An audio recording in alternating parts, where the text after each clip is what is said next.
Masuna sai Minkalaba, Walagina Lagi, Palisaba, my sonka, Nia out, Salam alaikum. Why shape ba?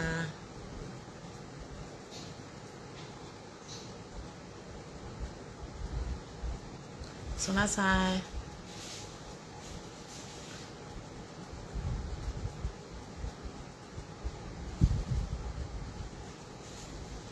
Anh sẽ bị bảo nó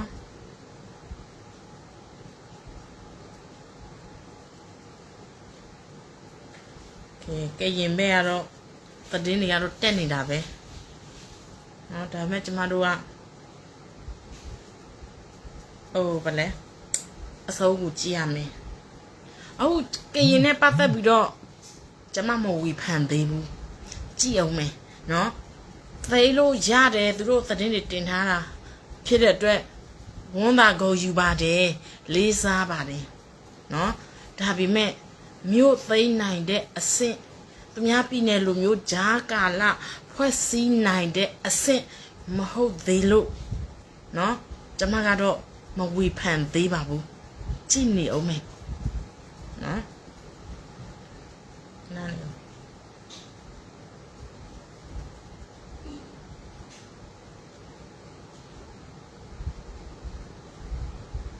anh sẽ biết bảo nó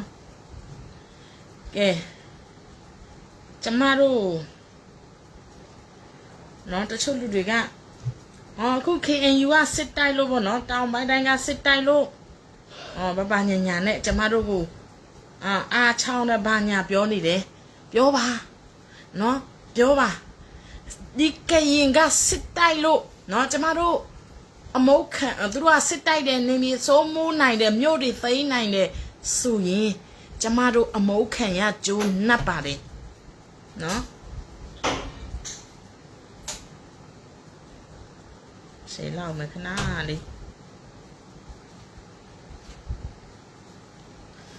mẫu khả ya chú nắp bà đi cái gì mà xí bù thà với mẹ chi mua nó mà xó gì chìm bù nóဘာဖြစ်လို့လဲညိုလင့်ချက်အများကြီးထားပြီးတော့မဖြစ်လာခဲ့လို့ရှိရင်၄နှစ်အတွင်းမှာမဖြစ်လာခဲ့လို့ကျမတို့တွေနော်စိတ်ဓာတ်အများကြီးကြားခဲ့ရတယ်ကဲရင်နဲ့ပတ်သက်ပြီးတော့အဲ့ဒါကြောင့်မို့နော်အခုသူတို့သိနိုင်တယ်ဆိုတာကျမတို့ကလည်းကိုယူပါတယ်ဝန်ပါပါတယ်နော်ကျမတို့အနေနဲ့ကတော့ယုံကြည်မှုနော်ယုံကြည်မှုကတော့ကျွန်မပြောသလိုပဲမြို့သိမ်းနိုင်တယ်သူများပြည်နယ်လိုမြို့သိမ်းအမှကရင်ကအရန်ကြီးကိုနောက်ကျတာကရင်ကအစောဆုံးသူများထက်ကိုဦးဆုံးတိုက်တယ်အခုနောင်ပိတ်ဆုံးမှာနော်တခြားပြည်နယ်ကလူတွေကချင်ကရကရင်နီချင်းစကိုင်းမကွေးဒီနေရာဒေသတွေကသူများဟိုးလမ်းစုပ်ကိုပြောဆိုလမ်းကွာကိုရောက်နေပြီကရင်ကအခုချိန်ထိနော်ဒီကရင်နယ်ကနေကိုမကြော်သေးဘူးမြို့တစ်မြို့မှတောင်မသိမ်းနိုင်သေးဘူးအဲ့ဒီအတွက်ချီးမွမ်းမစောပါနဲ့အောင်နော်ကျမတို့ကိုမင်းတို့ကြိုက်သလောက်ဆဲဒါပေမဲ့ကျမတို့ကကရင်ကိုဖိအားပေးလို့ကရင်မြို့သိမ်းနိုင်တယ်နော်စခန်းတွေသိမ်းနိုင်တယ်ဂျာကာလာဖွဲ့စည်းဖို့သူများလိုမျိုးဖွဲ့စည်းနိုင်တယ်ဆိုရင်เนาะကျမတို့ကိုမုန်းနိုင်ပါတယ်เนาะကျမတို့အမုန်းခံနိုင်ပါတယ်နော်ခိုင်လို့ဆိုပါလားเนาะ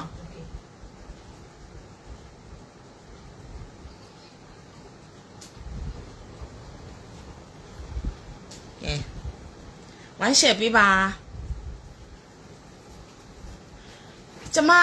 တော်လန်ရေးလောက်ကြတဲ့ကအခုချိန်ထိနော်တော်လန်ရေးသမားဒီအပေါ်မှာရောပြည်သူအပေါ်မှာရောနော်အဆဆအယယဘယ်တော့မှသစ္စာမဖောက်ခဲ့ဘူးတော်လန်ရေးအလူငွေနဲ့ပတ်သက်ပြီးတော့ကျမတို့တပြားတခြားမှနော်မခိုးယူထားဘူးအလူငွေကိုလည်းအလွဲသုံးစားလုပ်ခြင်းလည်းမလုပ်ခဲ့ဘူးပါဘူးဒါပေမဲ့ကျမတို့နော်တနစ်နှစ်အစပိုင်းမှာကျမတို့ဘယ်လိုပြောမလဲနော် ဒါကျမတို့ညံ့လို့ပါကျမတို့ညံ့လို့ပြည်သူအလူငွေတွေအလားဟာသာဖြစ်ခဲ့ရတယ်နော်အဲ့ဒီတစ်နှစ်နှစ်နှစ်အတွင်းမှာအဲ့ဒီအတွက်ကျမတို့ယူကြုံမရဖြစ်ပါတယ်စိတ်မကောင်းလည်းဖြစ်မိပါတယ်အဲ့ဒီအတွက်အဲ့ဒီဟာကလွဲလို့ရှိရင်ဘာဖြစ်လို့ဆိုဒီကရင်ကိုကျမတို့ပေါ့အော်ပြီးတော့ကူညီခဲလိုက်တဲ့အတွက်ကျမတို့ပြည်သူတွေနော်ဘာအကျိုးရလာမှမရှိခဲ့လို့အခုလိုမျိုးကရင်ကိုဖိအားပေးပြောရတာဖြစ်တယ်ကျမတို့ကိုမကြိုက်ဘူးပုတ်ခပြောဆိုဖောင်းထူနေတဲ့လူတွေကျမတို့မဆိုင်ဘူးနော်ကျမတို့ကလက်ပြလုံနဲ့ပဲဒီຫນွေဦးတော်လန်ရေးမှာသစ္စာဆိုကြိတ်ပြောရေးပါလေနော်ကျမတို့ပြည်သူအမလူမှုကူရေးအဖွဲ့ဆိုတာအလူငွေလဲအလွဲသုံးစားမလုပ်ခဲ့ဘူးနော်ရသမျှအလူငွေတွေအကုန်လုံးတပြားတခြားမကြမ်းကျမတို့တော်လန်ရေးကိုနော်တောင်သိစွာနဲ့ကူညီခဲ့တဲ့ထောက်ပံ့ခဲ့တဲ့ပြည်သူတွေရဲ့ထောက်ပံ့မှုကြောင့်နော်အဲ့ဒီအတွက်ကျမသစ္စာဆိုကြိတ်ရဲတယ်အဲ့ဒီအတွက်နော်ကျမဒီအလူငွေတွေကိုအလွဲသုံးစားလုပ်ခဲ့ရင်နော်ကျမသေခြင်းစိုးကြီးနဲ့သေရပါစေလို့ကျမဆုတောင်းရဲတယ်ကျမကြိတ်ရဲတယ်ကျမသစ္စာဆိုရဲတယ်လက်ပြလုံလို့သစ္စာနော်သစ္စာရှိနဲ့ကျမကြိတ်ဆိုရဲတာကျမနော်ဒီအခုဒီကရင်တွေကိုမကောင်းတဲ့ကရင်တွေရောနော်မူမမှန်တဲ့ကရင်တွေကိုရောကျမထောက်ပြတယ်ကျမမှာလူမျိုးရေးမုတ်တီချင်းပုပ်ကိုရေးမုတ်တီချင်းနော်ဘာတစ်ခုမှမရှိဘူးဒါပေမဲ့ကျမတို့ကိုအထောက်ထားမရှိနော်ပပဆက်ဆက်ဆဲပြီးတော့နော်ပပဆက်ဆက်ဆဲပြီးတော့ကျမတို့ကကျမရဲ့ like ကိုလာပြီးတော့မန်းတယ်အမမအဲ့ဒီခွေးသတောင်းစားကနော်အဲ့ဒီခွေးသတောင်းစားမကသူကသူ့ကိုသူနော်အဆေးဝါရဲ့အမလို့ပြောပါတယ်ကျမနော်ဒါမဲ့သူတို့နော်ဟိုဗလဲပုတ်ကိုရေးနေနဲ့ကျမဘာတစ်ခုမှမဟုတ်တရားမရှိဘူးကျမတို့ကိုလာဆဲတယ်နော်အခုနောက်တစ်ခါကျမကိုလာဆွဆွဲတယ်ကျမတို့ကအလူငွေအလွဲသုံးစားလုပ်ပါတယ်ဆိုပြီးတော့နော်အလူငွေအလွဲသုံးစားလုပ်တယ်ကျမတို့ကျမကိုလာဆွဆွဲတယ်ဒါကလေကျမဒီအမှန်တရားကိုထောက်ပြတဲ့ကျမသစ္စာဆိုနော်ကြိတ်ရဲသူ့ကိုကြိတ်ခိုင်းတယ်ကျမတို့ကိုပပဆက်ဆက်ဆဲသွားတယ်ဖာချင်းထနေအောင်ဆဲသွားတယ်အဲ့ဒီလူက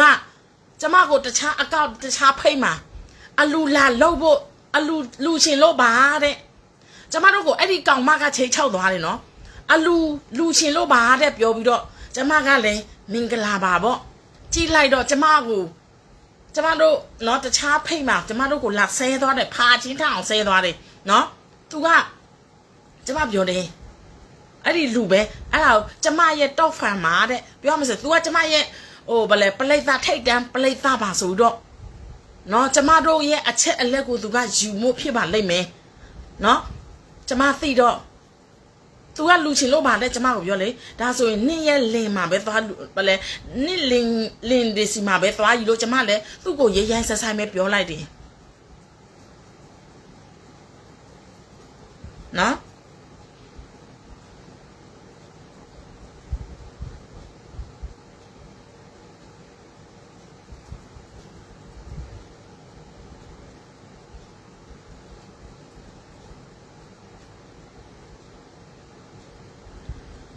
ဦးရေဟိုနေ့ဟိုခုနကကျမပို့တဲ့အဲ့ဒီကောင်မမန်းလေကျမတစ်ချက်ပြန်ပို့ပြီးနော်ဝိုင်းရှယ်ပေးပါ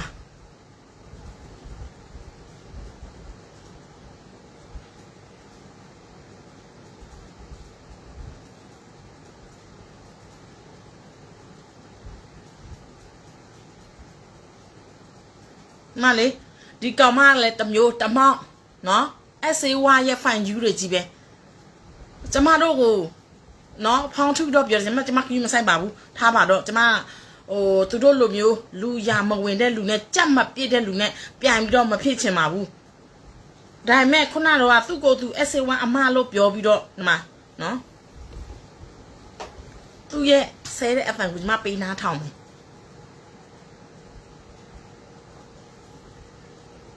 ဟောခဏလေးခဏလေး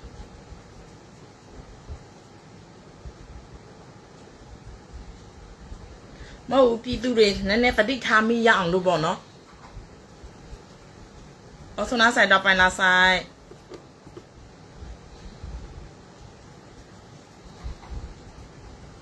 အဲ့ဒါမလားဖာတယ်မဟိုလူကိုတက်ခိုင်းတီတို့တက်ခိုင်းတဲ့ဖာတယ်မဟမ်အဲ့ဒီထိုင်းလက်နဲ့ရောင်းတဲ့ထိုင်းရဲ့အကောင့်ငါနဲ့စကားပြောနေရတာနေနိုင်သလားနော်လာချိတ်ချောက်တယ်နော်လက်နဲ့ဒီငါ့ကိုပို့ပြထားကြည်ကြည်တဲ့အများကြီးလက်လက်တွေတဲ့အတူရှိတယ်အများကြီးသလားနေဖင်သိမ့်မရနဲ့ဖာတယ်မနော်သလားဒီဖေလိုးမှဖြစ်သွားမှာလားဖေလိုးပါတော့သလားတရားပြီးတော့နေလိုက်မမွေနဲ့သလားဖေလိုးမှငါပြလိုက်နေသေးဖို့ပြင်ထားတော့ဖေလိုးမှနော်သလားချိတ်ချောက်ရလားသလားတရားရုံးမှာတွေ့မယ်နော်ဖေလိုးမှနော်သလားဖေလိုးမှငါပြလိုက်တရားရုံးမှာတွေ့မယ်ဖေလိုးမှနေစောက်နေလားသလားဖေလိုးမှအများကြီးပဲသူဆဲသွားလေအိုးဗလဲဖာတို့ဖေတို့ကိုမချတော့ဘူးเนาะကျမတော့ view မဆိုင်ပါဘူးဒါမဲ့ကျမ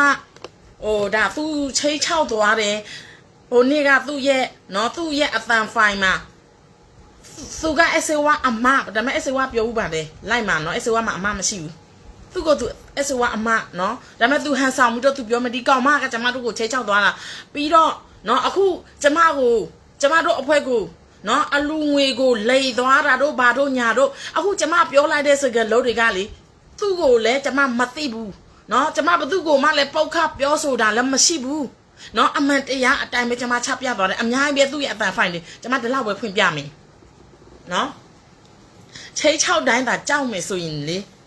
ဒီဆောက်ခွဲကိုလိုင်းပေါ်မှာမပြဘူးနော်ချိတ်6တိုင်းသာပြောင်းမယ်ဆိုရင်မဟုတ်ကြောက်မယ်ဆိုရင်ငါတို့လိုလူမျိုးနော်မူမမှန်တဲ့မတရားလုပ်တဲ့သခိုးချက်ဘိုးတွေ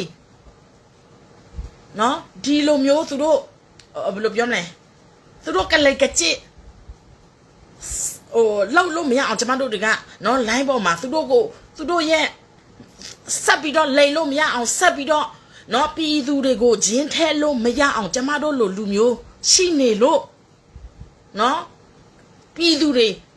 လိတ်ဆက်ပြီးတော့လိတ်လို့မရတော့တာအခုအမှန်တရားတွေပြည်သူတွေနော်သိသွားကြတာတခြားပြည်နယ်ကပြည်သူတွေသိသွားကြတာအဲ့ဒီအတွက်ကျမတို့ဘယ်တော့မှမကြောက်ဘူးနော်မချိတ်ချောင်းနဲ့အာကုတ်တယ်လိကုတ်တယ်နော်တော်ပြီအဲ့ဒီကောင်မအကြောင်းနဲ့ပတ်သက်ပြီးတော့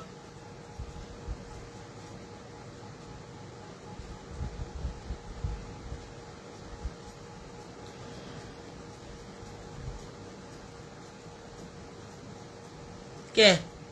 တည်င်းစပြောတော့မယ်ပြည်သူတို့နော်ကောက်ပါပြီတဲ့မအလာအာနာဖိဘီကတဲ့ကပြက်စီးသွားတဲ့လေရင်စုပေါင်း32စီးစီးသွားပြီနော်ဒီကနေထပ်တိုးအနေနဲ့ကတဒါဦးမှာ6စီးမြစ်ကြီးနားမှာ4စီးတဲ့ဒါဆိုရင်32ဒီမှာ4စီး10စီးဆိုတော့42စီးစီးသွားပြီ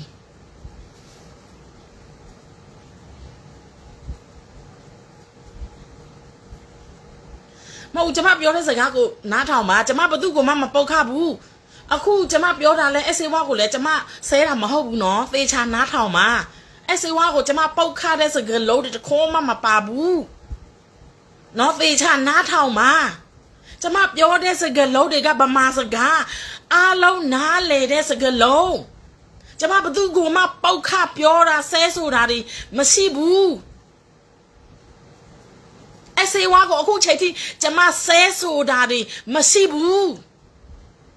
သေချာနားထောင်ပါအခုကျမပြောနေတာကသူ့ကိုသူ SA1 အမလို့လိန်ညာပြီးတော့နော်ကျမတို့ကိုလာဆဲသွားတဲ့ကောင်ကျမတို့ကိုလာချိတ်ချောက်ရတဲ့ကောင်မကိုကျမပြောတာလေ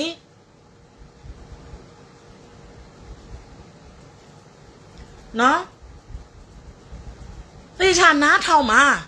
ကျမပြောပြီးပြီနော်SA1 လာဒါပေါင်းလာကရင်လက်နဲ့ကင်ဘယ်သူမဆိုပဒိုလာကျမနဲ့လူပုတ်ကိုရေးမုတ်တီမှု နော်လူပုတ်ကိုမုတ်တီးချင်းတဲ့တခုမှမရှိဘူးအမှန်အမှားဓမ္မအာဓမ္မကိုနားလေကြပါ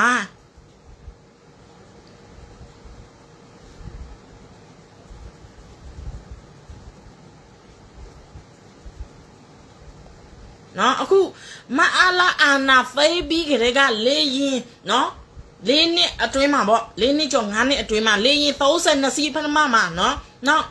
ထပ်တိုးတဲ့အနေနဲ့တရားဥမှာ6စီးမြစ်ကြီးနားမှာ4စီးအားလုံးပေါင်း42စီးပြီသူတို့နော်cầuလဲcầuပေါ့ဘယ်တတ်နိုင်ပါမလဲအဓိကမင်းအောင်လိုင်းလေးရင်လေးပေါ်ကိုပြန်မတက်နိုင်ဖို့နဲ့ပြည်သူတွေဘုတ်ကျဲမခံရဖို့အရေးကြီးတယ်အဲ့ဒါကြောင့်မို့လေဖြစ်နိုင်လို့ရှိရင်လေးရင်ခွင်းတွေပြန်လေးရင်တွေပြန်တက်လို့မရအောင်အဓိကလေစိတ်တွေနော်ပြည်သူတွေကိုဆက်ပြီးတော့ဘုတ်ကျဲလို့မရအောင်လေးရင်ခွင်းတွေလေးရင်လမ်းကြောင်းတွေနော်လေးရင်ပြန်တွေအဲ့ဒီနေရာတွေကိုများစော်ပေးရမယ်ပြည်သူတို့မင်္ဂလာပါနော်ပြီးမှဒင်းကိုအလွဲသုံးစားမှုနဲ့တစည်းကိုတမှုတက်ပြီးမသေးမချင်းကြိုးကွင်းစွတ်မယ်ဒါပဲဘိုးချုပ်ထုံးမြနိုင်ပြောသွားတယ်လေမင်းအွန်လိုင်းကို ICC မပေးရဘူးမြန်မာနိုင်ငံပြည်သူလူထုရဲ့လက်ချက်နဲ့တရားစီရင်မယ်တဲ့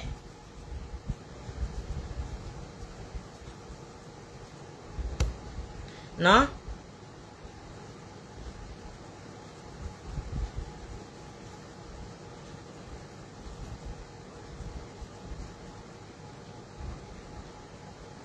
အခုကရင်ပြည်နယ်မှာနော်သတင်းတွေညောင်လေးပင်မြို့နယ်ဘဇွန်မြောင်ကျေးရွာတွင်သို့2025ခုနှစ်ဘီလ20ရက်နေ့နဲ့9:20ခန့်မှာရန်သူအင်အား60ကျော်လက်နက်ကြီးဒရုန်းလေကြောင်းပစ်ကူတို့ဖြစ်စစ်ကြောင်းထိုးဝင်ရောက်တယ်အခုသူတို့သတင်းတင်လာတဲ့သတင်းတင်လာတဲ့အကြောင်းအရဆိုရင်နော်တပ်မဟာ4မှာလည်းသူတို့သိတယ်အခုတပ်မဟာ9မှာလည်းသူတို့သိတယ်လို့ပြောပါတယ်ဒါပေမဲ့ကျမတို့ကတော့နော်ပြည်သူသူတို့သိလို့နိုင်ရင်တော့မှသူတို့ဖွဲ့စည်းပုံအခြေခံဥပဒေနော်အခုသူများရဲ့ဂျာကာလဥပဒေနော်ဂျာကာလအခြေခံဖွဲ့စည်းပုံကပြည်သူကိုလူထုကိုဦးတည်ပြီးတော့သွားနေတယ်ဒါပေမဲ့ကရင်မှာအခုထိမသိသေးဘူးနော်အဲ့ဒီအတွက်ဝုန်းမသာနဲ့ကရင်ပြည်နယ်မှာမြို့တွေသိတော့ဥပမာထားလိုက်ပါတော့နော်တစ်မြို့နှစ်မြို့သိပြီးတော့နော်ဒီမြို့တွေကိုသူတို့ကပြည်သူလူထုကိုဦးတည်ပြီးတော့လူထုစနစ်ကိုသူတို့သွားနေပြီးဆိုရင်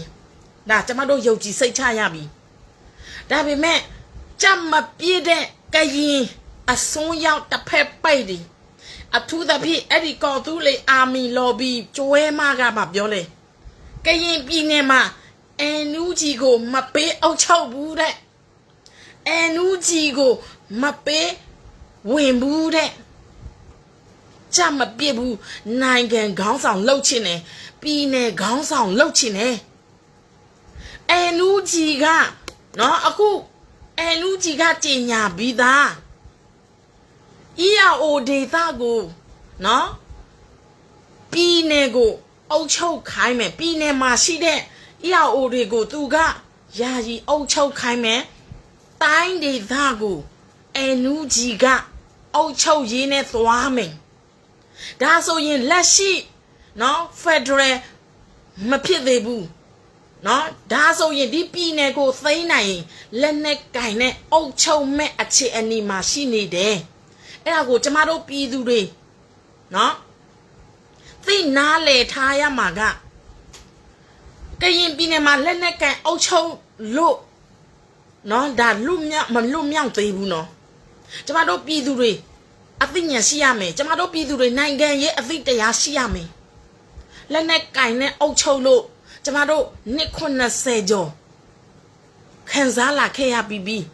အဲ့ဒီအတွက်ဒီလက်နဲ့ကင်တွေကိုကျမတို့ဆက်ပြီးတော့ဖိအားပေးဖို့လိုတယ်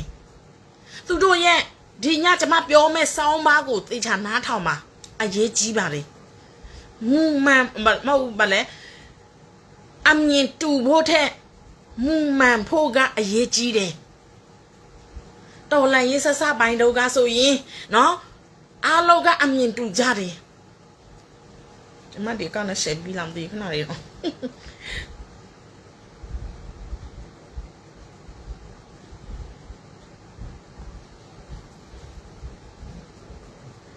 ခဏလေးကိုပဲအကောင့်နဲ့ဆက်လာအောင်မယ်ခဏလေး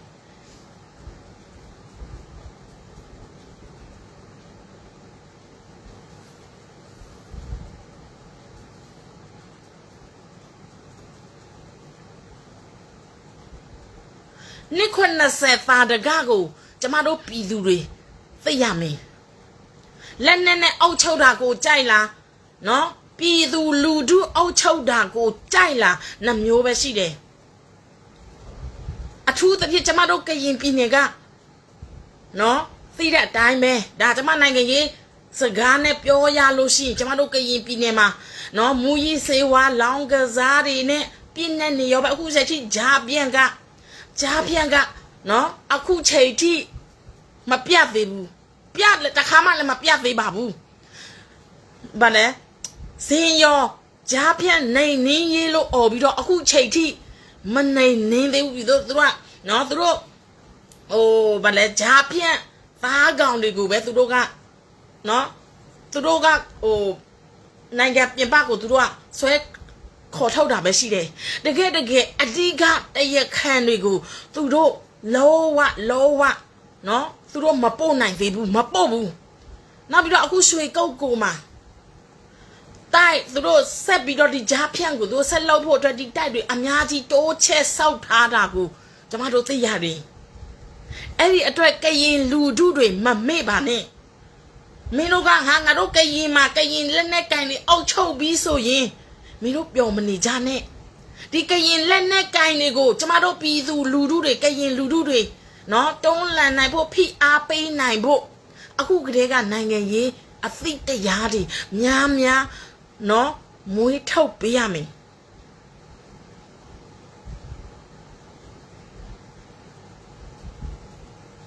โอเคနော်နော်အဲ့ဒါကြောင့်မို့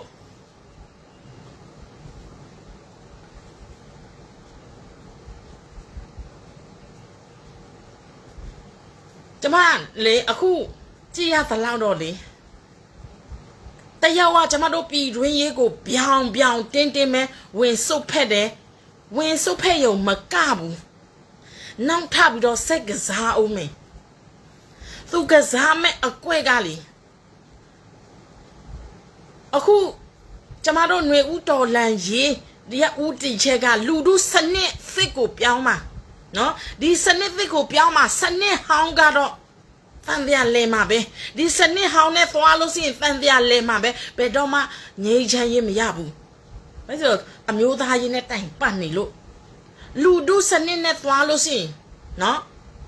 ကျမတို့စစ်မှန်တဲ့ဒီမိုကရေစီငြိမ်းချမ်းရေးကိုကျမတို့ရမှာအခုတရုတ်ရဲ့ကစားကွက်ကဘာလဲနော်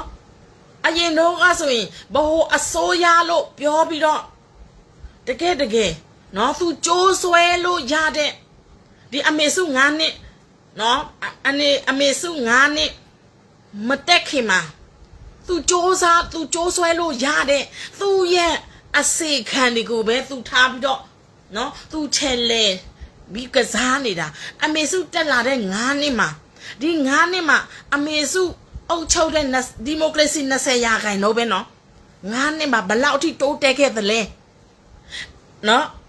အမေစုလက်ထက်တော့ကတကားဖွင့်ပြီးတော့အဲ့ဒါတော့မှဘာရံမှမရှိဘူးဘာသခိုးကြဘိုးဓမြ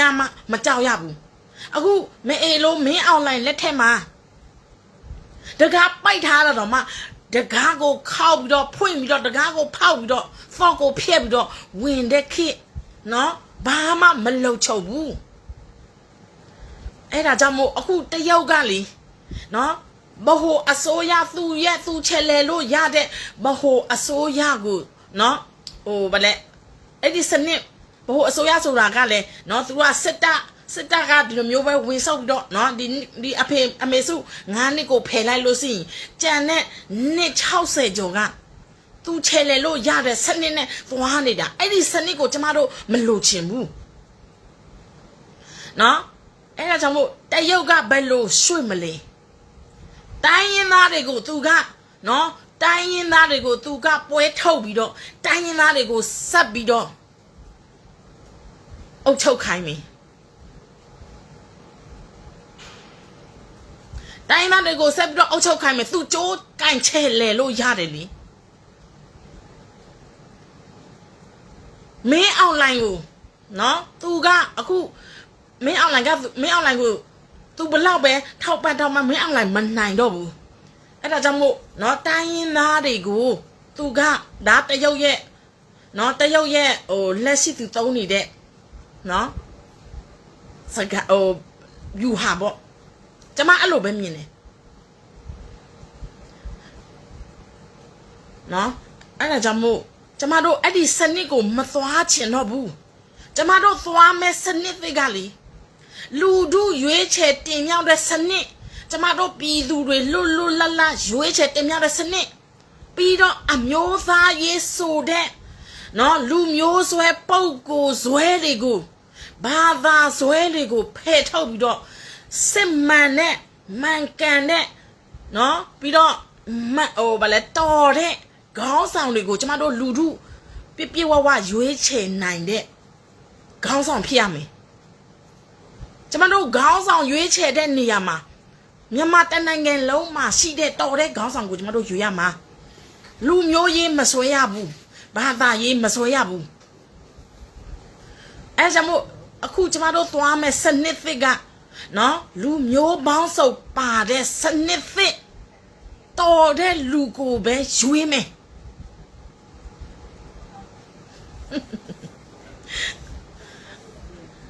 နော်အဲကြောင့်မို့ကျမတို့ပြည်သူတွေအခုကတည်းက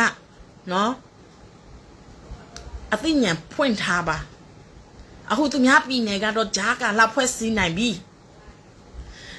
ကရင်ပြည်နယ်ကျမကရင်လူမျိုးဆိုတော့ကျမကရင်ပြည်နယ်ကိုပဲအဓိကထားပြီးတော့ကျမပြောတာဖြစ်တယ်ဥပမာဝါတို့ MDA တို့ဘာတို့ကြတော့ကျမတို့နော်ကျမရဲ့ဟိုဘယ်လိုပြောမလဲကျမဒေသမဟုတ်တဲ့အတွက်နော်ကျမကရင်နဲ့ပတ်သက်လိုက်ကရင်ကိုပဲကျမပြောမှာကျမတို့ကရင်လူထုတွေနော်အမြင်ကျကြပါကရင်ပြည်နယ်ကိုကရင်တွေကိုပေးအုပ်ချုပ်ချင်တယ်ဆိုရင်ကောင်းမွန်တဲ့ကရင်နော်မြတ်တာတဲ့ကရင်လူမျိုးမဆွဲဘာသာမဆွဲတဲ့ကရင်ဆိုတဲ့နေရာမှာကရင်ပြည်နယ်မှာမွေးကရင်ပြည်နယ်မှာရှိတဲ့မွေးဖွားတဲ့နော်လူမျိုးကိုဘယ်လူမျိုးကိုမဆိုတော်တဲ့လူကိုကျမတို့ရွေးရမှာကရင်ဖွေးစီမနော်ကရင်ဖွေးစီမဆိုပြီးတော့အဲ့လိုမျိုးလူမျိုးခွဲဘာသာခွဲဘယ်လို့မှမအောင်မြင်ဘူး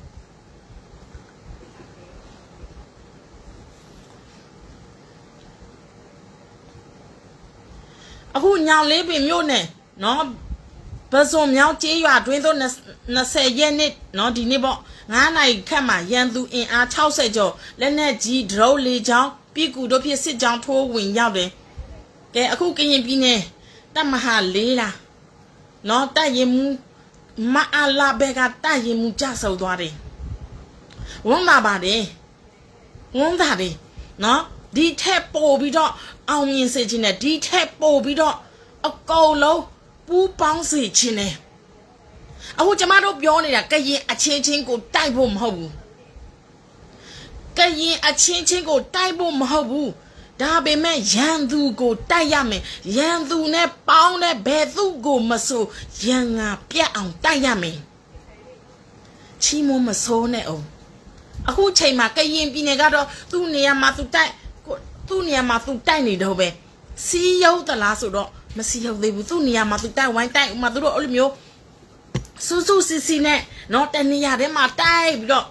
ဟိုနေမြေကိုချက်တော့တာအဲ့လိုမျိုးမဟုတ်ဘူးနော်သူ့နေရာမှာသူနည်းနည်းတိုက်ဒီနေရာမှာနည်းနည်းတိုက်ဒီတိုင်းပဲအခုသူတို့တိုက်တဲ့နေရာဒေသတွေကအဓိကကြတဲ့နေရာမဟုတ်သေးဘူး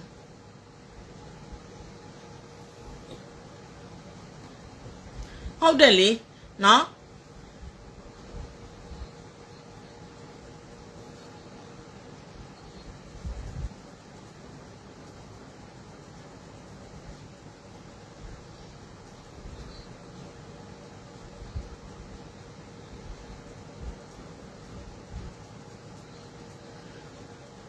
အခု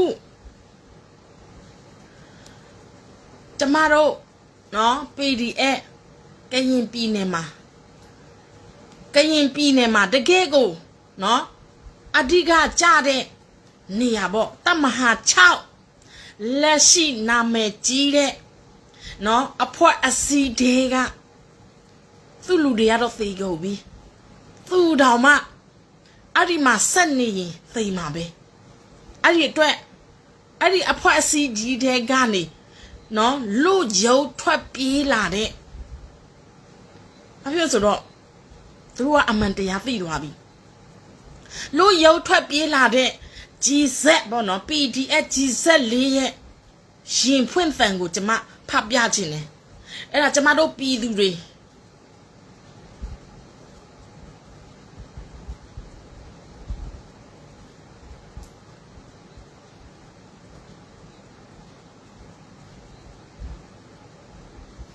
နော်အခုအဲ့ဒီလူငယ် G4 ရဲ့ရင်ဖွင့်တန်ကိုကျမဖတ်ပြမယ်ကျမဖတ်ပြီးတော့လေမျက်နှာလဲပူမိတယ်အားလဲနာမိတယ်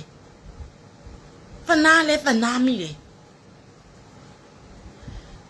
ကဘာမှာမမြင်ဘူးတဲ့စစ်ပွဲမျိုးမြန်မာမှာရှိတယ်အဲ့ဒါလက်ခံလာပြီသူတို့လက်ခံလာပြီသူတို့ကဘာမှာမမြင်ဘူးတဲ့စစ်ပွဲမျိုးမြန်မာပြည်မှာရှိတယ်ဘာတွေလဲဆိုတော့မြို့အသိခံရပေမဲ့ပြန်တောင်းလို့လဲရတယ်ပြည်သူနော်ပြည်သူအမောက်လူငယ်လေးတွေရဲ့အဖက်ပေါင်းများစွာပေးဆက်ပြီးတော့ပြည်သူလူထုရဲ့အဖက်လူငယ်လေးတွေရဲ့အဖက်ပေါင်းများစွာပေးဆက်ပြီးတော့ရလာခဲ့တဲ့မြို့ကိုလွယ်ကူနဲ့ပဲပြန်ပေးလိုက်ရတဲ့စစ်ပွဲမျိုးမြန်မာပြည်မှာတကယ်ရှိတာနော်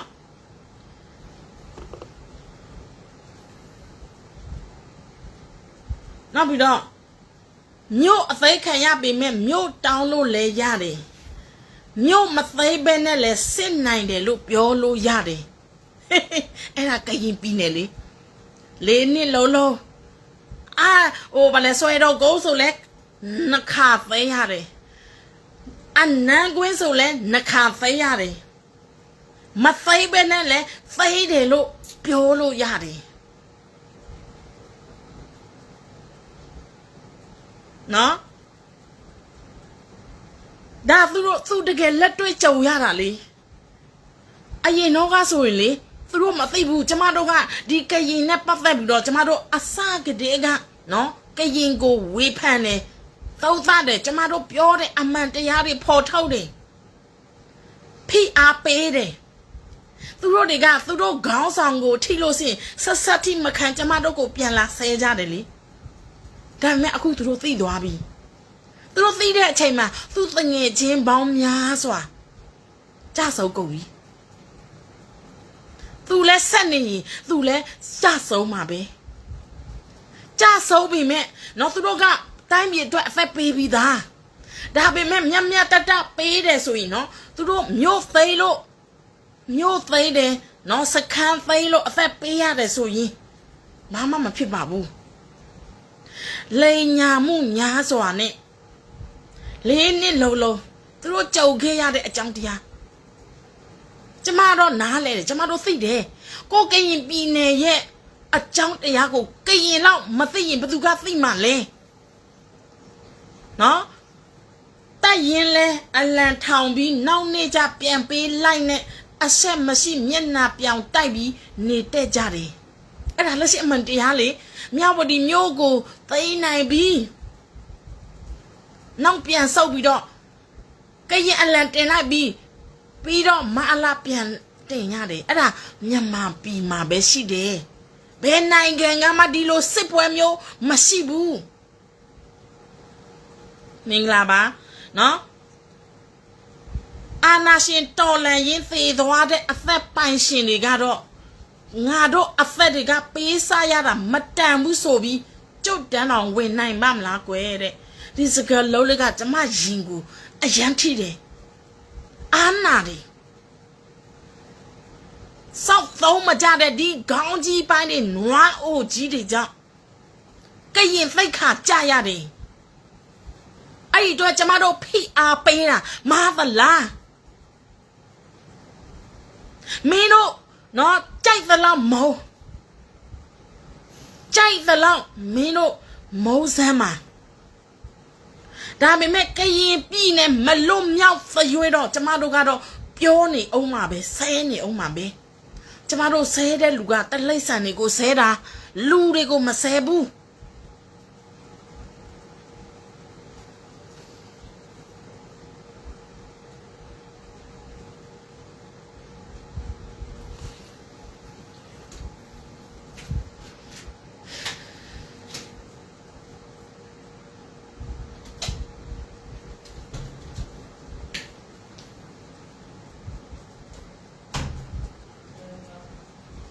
အခုသူတို့ကကျမတို့ကိုလောက်တိုက်ခိုက်တယ်နော်တောင်ပိုင်းတကယ်စစ်မတိုက်ဘူးပြောတဲ့လူတွေနော်အာချောင်းတဲ့သူတွေကျမတို့ကိုအာချောင်းနေတဲ့စပ်ပြီးတော့အာချောင်းရဲသလားတဲ့နော် KNU DKBA BGF အားလုံးညီညွတ်နဲ့တိုက်နေကြပြီလားသူတို့အဖွဲတွေမညီညွတ်ဘူးပြောတာလေအဲ့ဒါကျမတို့ကအာချောင်းသလားလေးနှစ်လုံးနော်ကစားစစ်ပွဲတိုက်ပြီးနောက်တော့ခုနတော့တမျိုးတစ်ခုကြံသွားတယ်တိုက်ပြီးလို့ရှိရင်တိုက်လေးပြန်ပေးလိုက်ရတယ်အဲ့ဒါမြန်မာပြည်မှာပဲရှိတယ်နော်အဲ့ဒါကြောင့်မို့ကရင်တွေညီညွတ်ရင်ကရင်ပြည်နယ်သိမ်းနိုင်တာကြာပြီကရင်ပြည်နယ်ကမြို့ခဏမြို့ပဲရှိတယ်နော်သူများပြည်နယ်မြို့30ကျော်ရှိတယ်အခုဆိုရင်နော်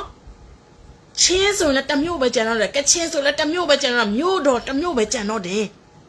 ကရင်ပြည်နယ်မှာဘယ်မြို့မှမသိမ်းနိုင်ဘူးအဲ့ဒီတော့ကျမတို့တွေဖိအားပေးတာမားသလား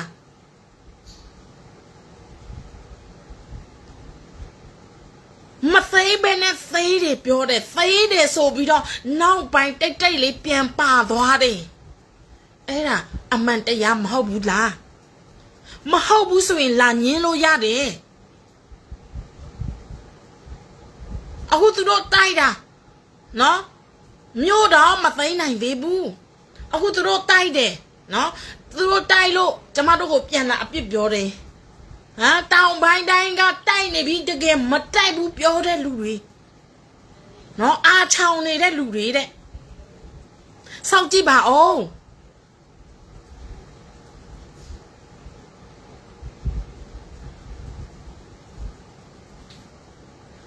KNU ကစစ်မတိုက်လို့မတိုက်ဘူးပြောတာနာစီရလားအခုမှသူတို့တိုက်တာလေအခုလည်းသူတို့တိုက်တယ်ဆိုပေမဲ့စောင့်ကြည့်ပါဦးတကယ်တိုက်တယ်တကယ်သိမ်းနိုင်လို့ရှိရင်ကျမတို့ကရင်လူမျိုးတွေကျမတို့ကရင်ပြည်သူတွေဝုန်းမသာပဲနေမလား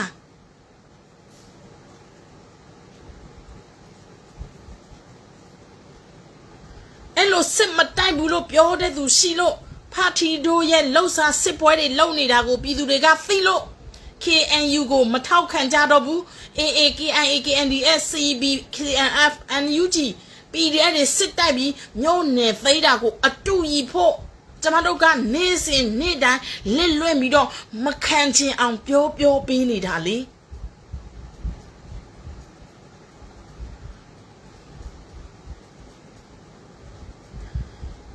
အခုဆိုရင်တို့ကရင်တွေကအဲ့ရနိုးပြီးစစ်တိုက်လာတယ်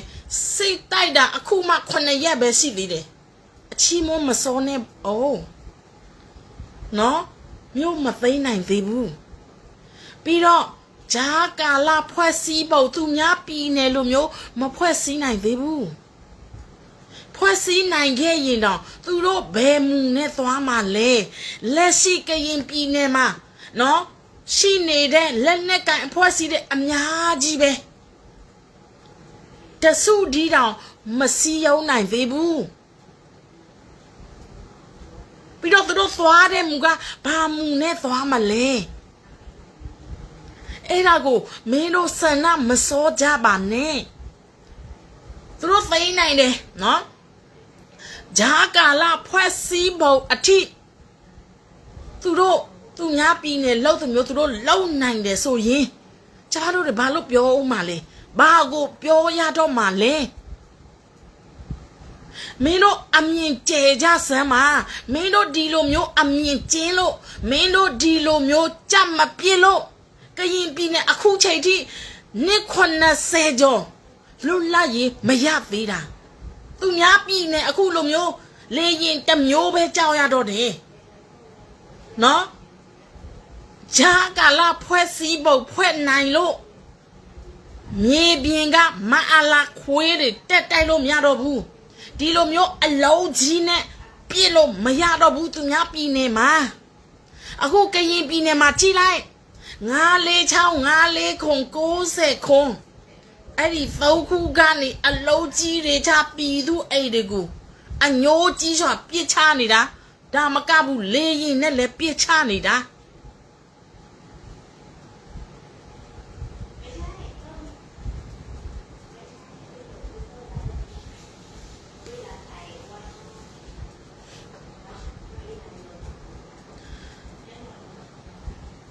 နော်အဲ့ဒါကြောင့်မို့မချီကျူးနဲ့အော်86နှစ်လုံးကရင်မက်ဒလင်ဒီတိုင်းလိုက်ခွက်ခေါက်နားလိုက်ပြည်သူတွေအိမ်မီးရှို့ခံအမြောက်နဲ့ပြစ်ခံကောက်ကလေးဆိုဘယ်နှခါမြောက်လဲအခုပြာကြလို့နော်သခိုးကခိုးသွားလိုက်ဘယ်နှခါပြေးရပြီလဲကောက်ကလေးကသူတို့အခုမှတိုက်နေတာမရသေးဘူးလေ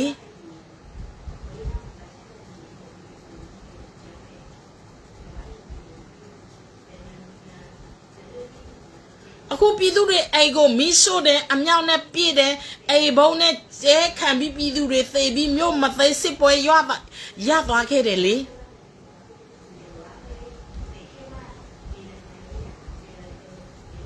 နော်အဲ့ဒါကြောင့်မို့မင်းတို့ကဟိုကအခုပဲတိုက်ရုံရှိသေးတယ်မင်းတို့ကအိုးကိုဟိုဗလဲချီမြောက်တော့မသိလို့ရှိရင်နော်ကရင်တွေကဟိုဗလဲတကယ်ကိုအလောက်လောက်သူပဲပြောပြမယ်နော်မင်းတို့နားလေအောင်ပြောပြမယ်အခုသူများပြည်နယ်မှာကချင်ရခိုင်ကရင်နီချင်းနေပြီးတော့ရောက်တော့မယ်အခုသူများတွေကပလန်အစင်သိနဲ့ဆွဲထားနေပြီဘယ်နေရာမှာဒီပြည်နယ်ကဘယ်နေရာကိုသွားမလဲဟိုပြည်နယ်ကဘယ်နေရာကိုသွားမလဲသူများပလန်ဆွဲထားပြီအခုမင်းတို့ကရင်ပြည်နယ်အခုမှတိုက်နေတော့ပဲနောက်ကြနေသေးတာအမမကရင်ပြည်နယ်တကယ်တိုက်လို့စင်အခုဆိုနေပြီးတော့ရောက်သွားပြီကရင်ပြည်နယ်ပထမဦးဆုံးနေပြီးတော့နားမအရင်ရောက်မှာတကယ်မတိုက်လို့4နှစ်ကျော်5နှစ်ထဲရောက်နေတာကိုအခုမှတိုက်လို့ပွဲတော့မပြီးသေးဘူး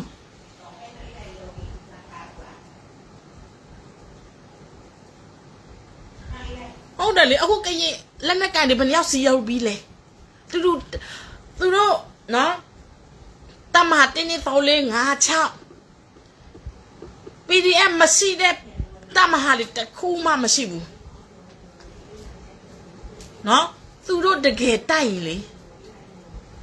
ကရင်အချင်းချင်းဆိုတဲ့မူတော်ထားစရာမရှိဘူးထားစရာမလိုဘူးရန်သူနဲ့အာနာရှင်နဲ့ပြည်သူနှစ်ဖက်ပဲရှိတာရန်သူကိုရန်ငါပြရမှာကရင်အချင်းချင်းဆိုတဲ့မူကိုထားစရာတော့မလိုဘူး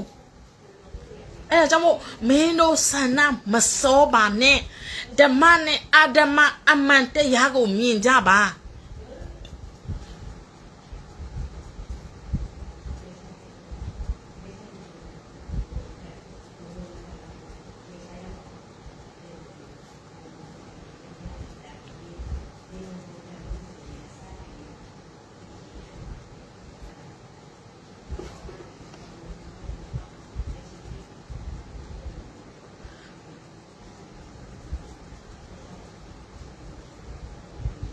အခုတမဟာ4မှာနော်နေမြေဗျူဟာစခန်းကိုပထမဆုံးသိမ်းပိုက်လိုက်ခြင်းနဲ့ကြည့်ချင်တယ်ဘယ်သူတွေတိုက်လဲဘယ်သူတွေပါတယ်သူတို့ဘာလို့ဘယ်လိုရေးမလဲပေါ့နော် KTLA ပါရဲ့လား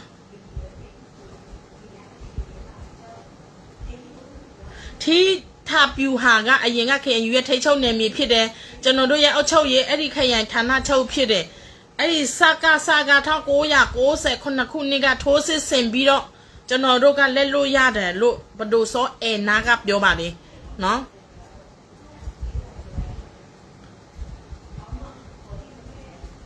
နော်တိုက်တဲ့လူကိုအရင်ပြောမှမသူမပြောထားဘူးနော်ထားပါတော့ချီမမစောပါနဲ့အောင်နော်ကဲနောက်သတင်းတစ်ခုသွားမယ်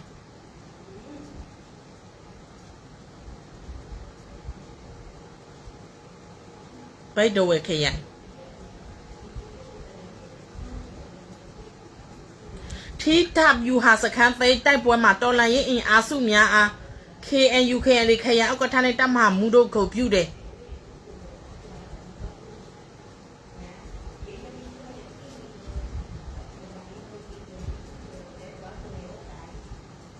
ကဲမြန်မာနိုင်ငံဆိုင်ရာတရုတ်အထူးသံတမန်လာဆိုမျိုးတို့ရောက်နေတယ်ဒါဆိုရင်ကျမတို့မြန်မာနိုင်ငံဒီလာဆိုမျိုးအကြီးကိုတရုတ်ကကြီးစိုးနေပြီလို့ကျမတို့မှတ်ယူလို့ရတယ်ဒါဆိုရင်တရုတ်ရဲ့ခြေလမ်းကဆက်ပြီးတော့နော်ဒီထက်ပိုကျယ်ပြန့်လာမလားပြီးတော့အခုသတင်းတွေရတယ်တက်နေတယ်အမေရိကန်ကရခိုင်နဲ့ချင်းကိုကူညီပြီးတော့နော်ဘင်္ဂလားဒေ့ရှ်ကိုကြောထောင်းနှက်ခံပြုတ်တော့ဒီချင်းနဲ့ရခိုင်ကိုကူညီမှလာအဲ့လိုမျိုးပြောကြတယ်ကျမကတော့တကယ်မသိချဘဲနဲ့မပြောချင်ပါဘူးပြည်သူတွေကိုကျမနော်မမှန်တဲ့သတင်းဘယ်လိုပြောမလဲမခိုင်မာတဲ့သတင်းကိုမပေးချင်ဘူးညှော်လင့်ချက်ပေးပြီးတော့မဟုတ်ခဲ့လို့ဆိုရင်ပြည်သူတွေခံစားရတယ်အဲကြောင့်မို့မမှန်တဲ့သတင်းကိုကျမတို့မပြောချင်ဘူးဒါပေမဲ့တချို့ပြောတဲ့လူတွေအများကြီးပဲနော်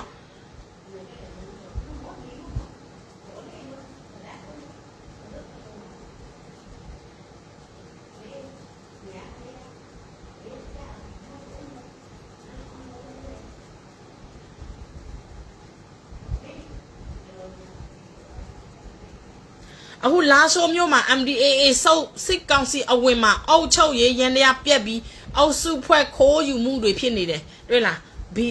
ဇာကတော့ပြပြီနော်သခိုးကြဘိုးအုပ်စုတွေဝင်လာတာနဲ့ဘီဇာကတော့ပြပြီ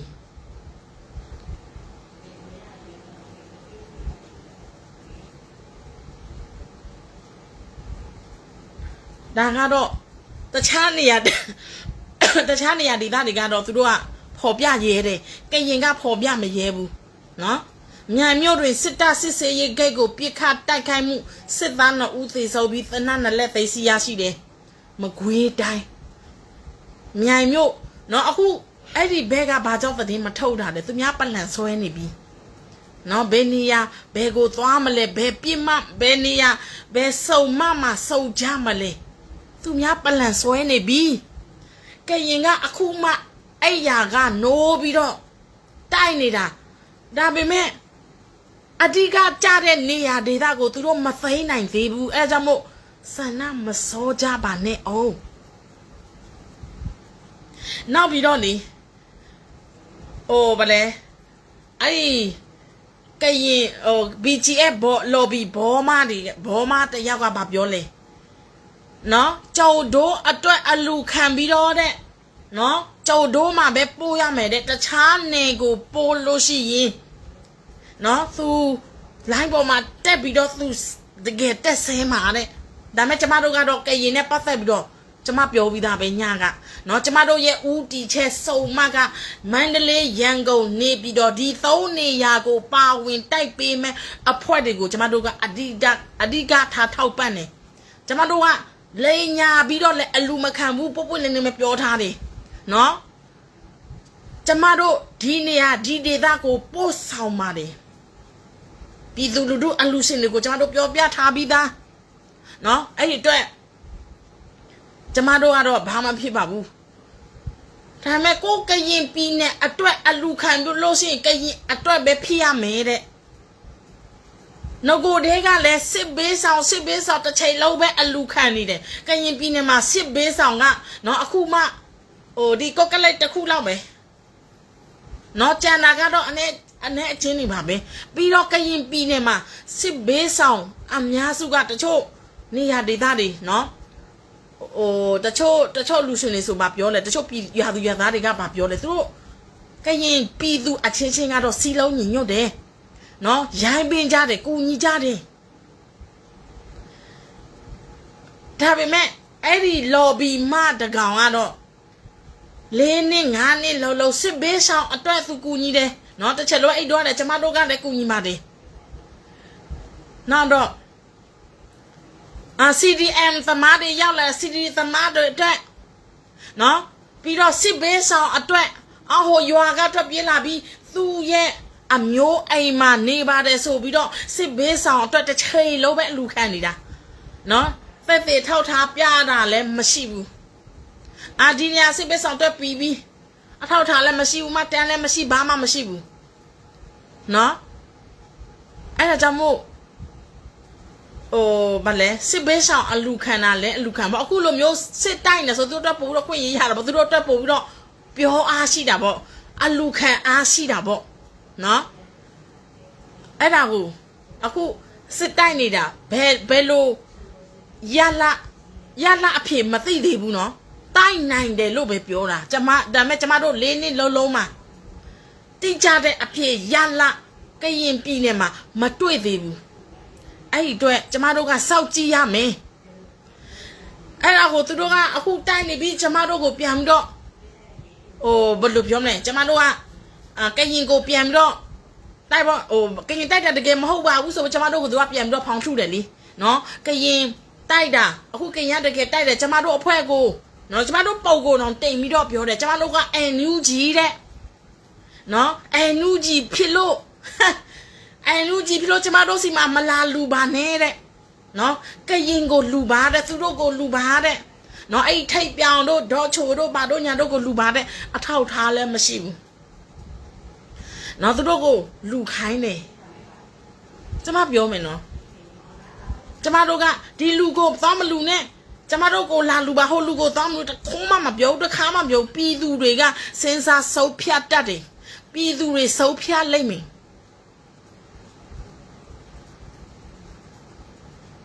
နော်စရင်စရာတွေချပြတာလည်းမရှိ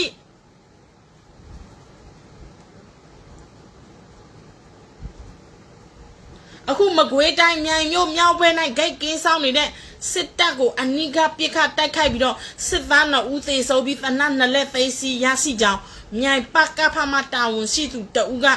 ရန်ကုန်ခေတ်သစ်သတင်းဌာနကိုပြောကြားသွားတယ်နော်မကွေးတိုင်းအခုမကွေးအေယာဝတီနော်ဘကိုးတိုင်းအဲ့ဒီ3နေရာကိုအေးဦးဆောင်ပြီးတော့ PDF တွေနဲ့တိုက်တာအခုဆိုရင်လေပြည်တို့နော်သူတို့ပလန်တွေချထားပြီးဘယ်နေရာကိုဝင်မလဲနော်နောက်ထလဲလမ်းသစ်ဖောက်ထားတယ်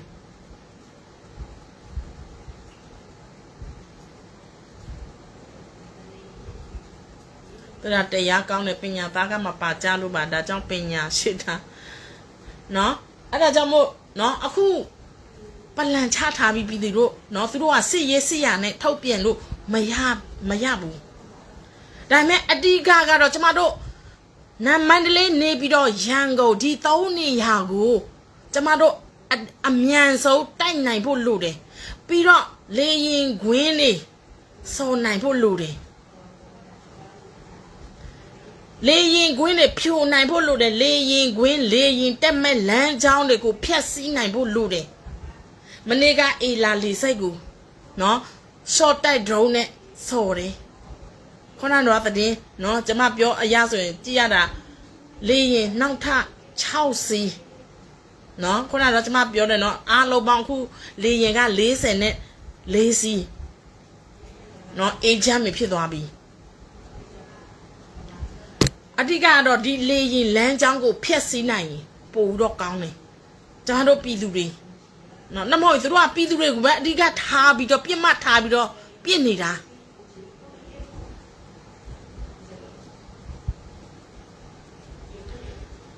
နော်အဲ့ဒီအဆိုပါတက်ခိုက်မှုကိုမြိုင်ပကဖမအညာတပ်ပေါင်းစု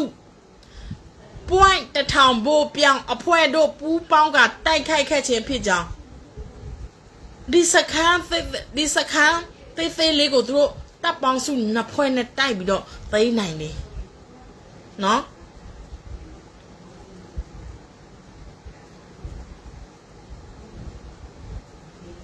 နော်ခုနကကျွန်မပြောတဲ့ case အခုလာပြီးနေပြီးတော့အေလာလေစိတ်ကိုတရားခုနှစ်မမစော့တိုက်တော့ဖြစ်ပြစ်ခတ်ခဲ့မှုလေရင်သိုးလောင်ယုံနဲ့ထိတ်ချုပ်ခံအဆောက်အအုံကိုထိခိုက်မီးလောင်ပျက်စီးပြီးစစ်သား6ဦးဒဏ်ရာရတယ်တဲ့အကြမ်းဖက်စစ်ကောင်စီရုံးဆိုင်ရာနေပြီးတော့အေလာလေစိတ်တရားခုနှစ်မမရှော့တိုက်တော့ဖြစ်ပြခတ်တိုက်ခိုက်ခဲ့ရလေရင်သိုးလောင်ယုံနဲ့ထိတ်ချုပ်ခံအဆောက်အုံတို့မီးလောင်ပျက်စီးပြီးစစ်သား6ဦးဒဏ်ရာရတယ်Bright Wally for Myanmar ဒီ BWM ကပဲအမြဲတမ်းနော်ဒီလေစိတ်တွေကိုအဓိကပြစ်မှတ်ထားပြီးတော့စော်တာ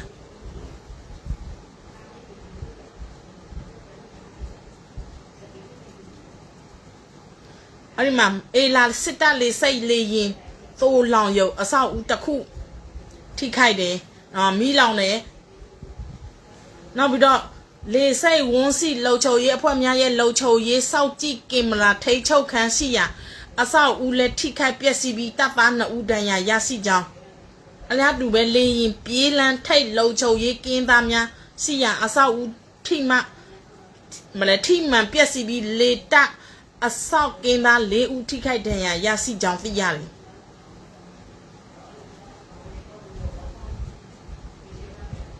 နောက်ပြီးတော့အဲ့ဒီအဆိုပါတိုက်ခိုက်မှုကို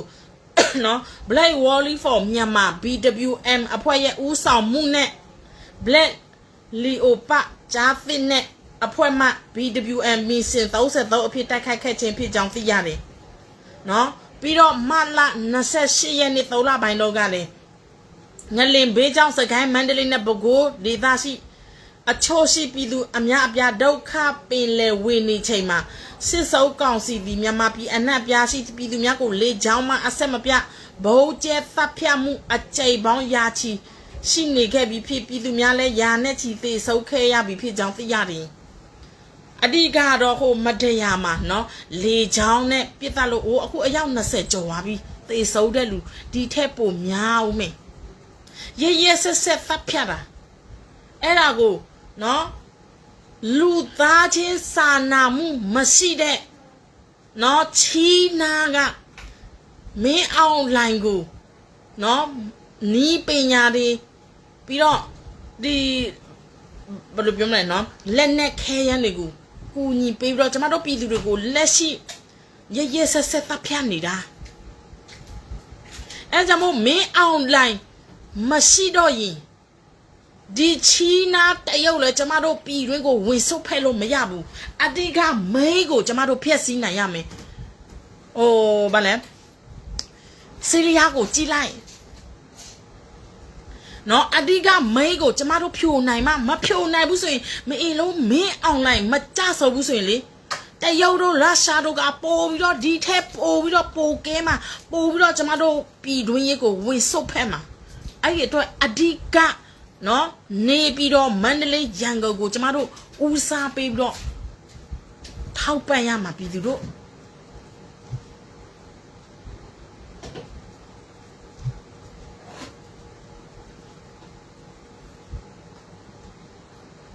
နော်ခုနတော့ကညိုင်အခုကတော့အေလာလီစတာ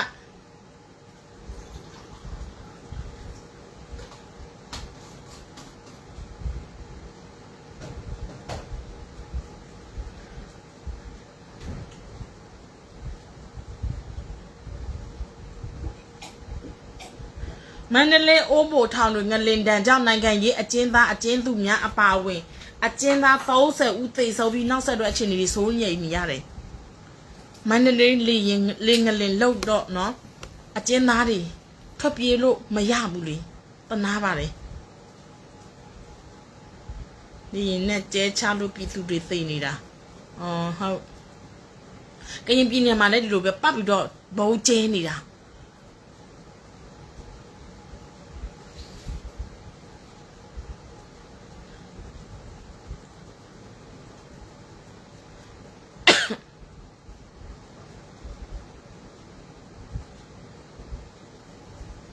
အခုဒေါ်စင်မအောင်နော်ဒေါ်စင်မအောင်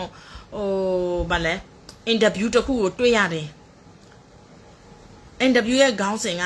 ပြည်သူလူထုတွေလိုလားတာနော်မင်းအွန်လိုင်းအာနာမင်းအွန်လိုင်းနိုင်ငံရေးကနေထွက်သွားဖို့လိုလားတာလားဒါမှမဟုတ်စနစ်တစ်ခုလုံးကိုပြောင်းဖို့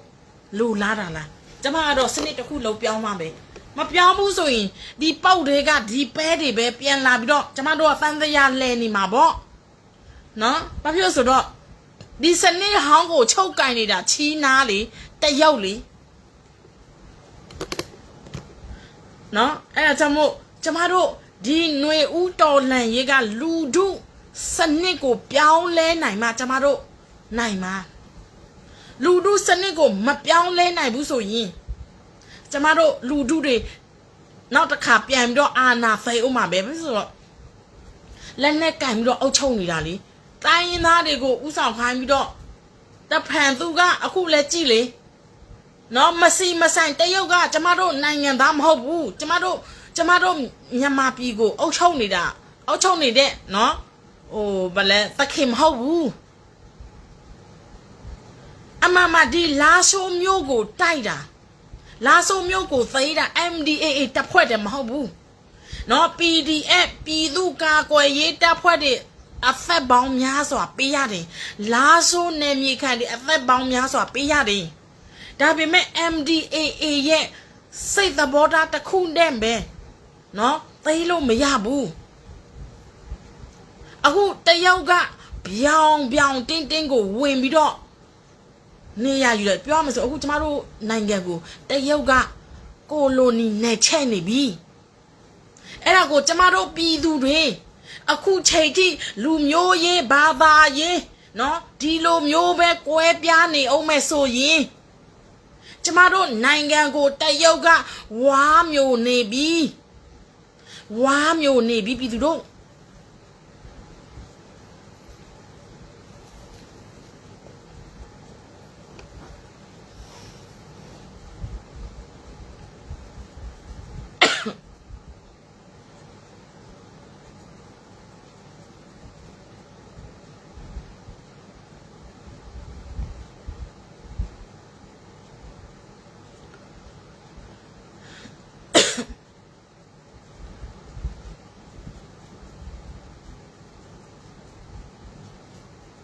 အခု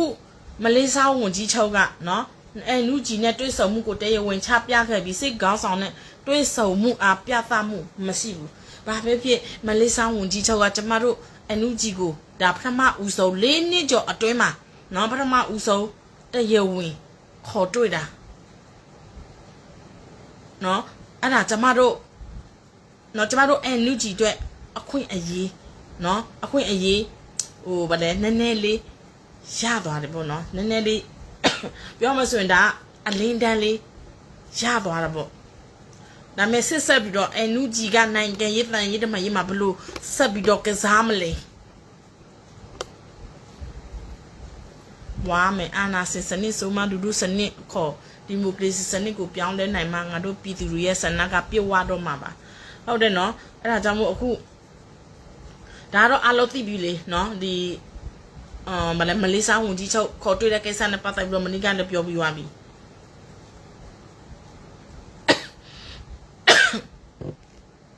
ဒီနေ့ကတော့ကျမလိုက်နည်းနည်းလေးစောလေးသိမယ်ဘာဖြစ်လို့နေလို့သိမကောင်းလို့ချောင်းလေးစိုးနေ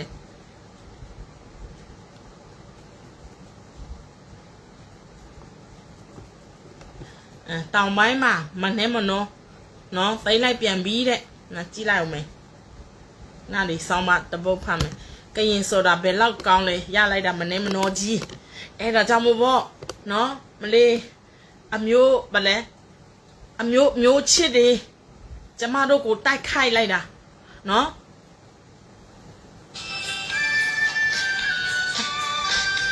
မအများကြီးပဲသိရတယ်တဲ့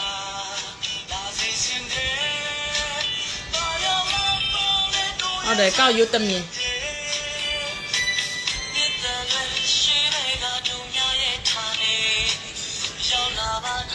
ဝမ်းမာပါတယ်เนาะကျမတို့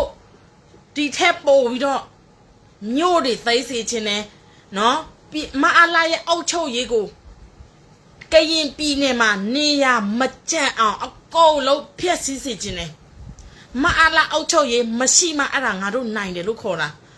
အခုကရင်ပြည်နယ်တစ်ခုလုံးမှာမအားလာအုတ်ချုပ်ရေးရန်နေရတယ်ကြီးပဲအဲ့ဒီအတွက်နိုင်တယ်လို့ပြောလို့မရသေးဘူး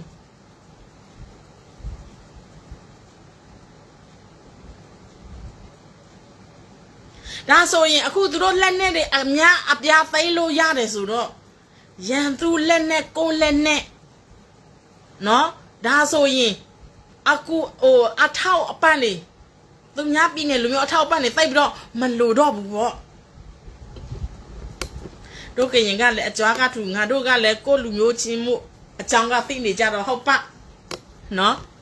ကိုလူမျိုးအကြောင်းကိုသိစောပဲကိုမမသိဘူးသိမှတယ်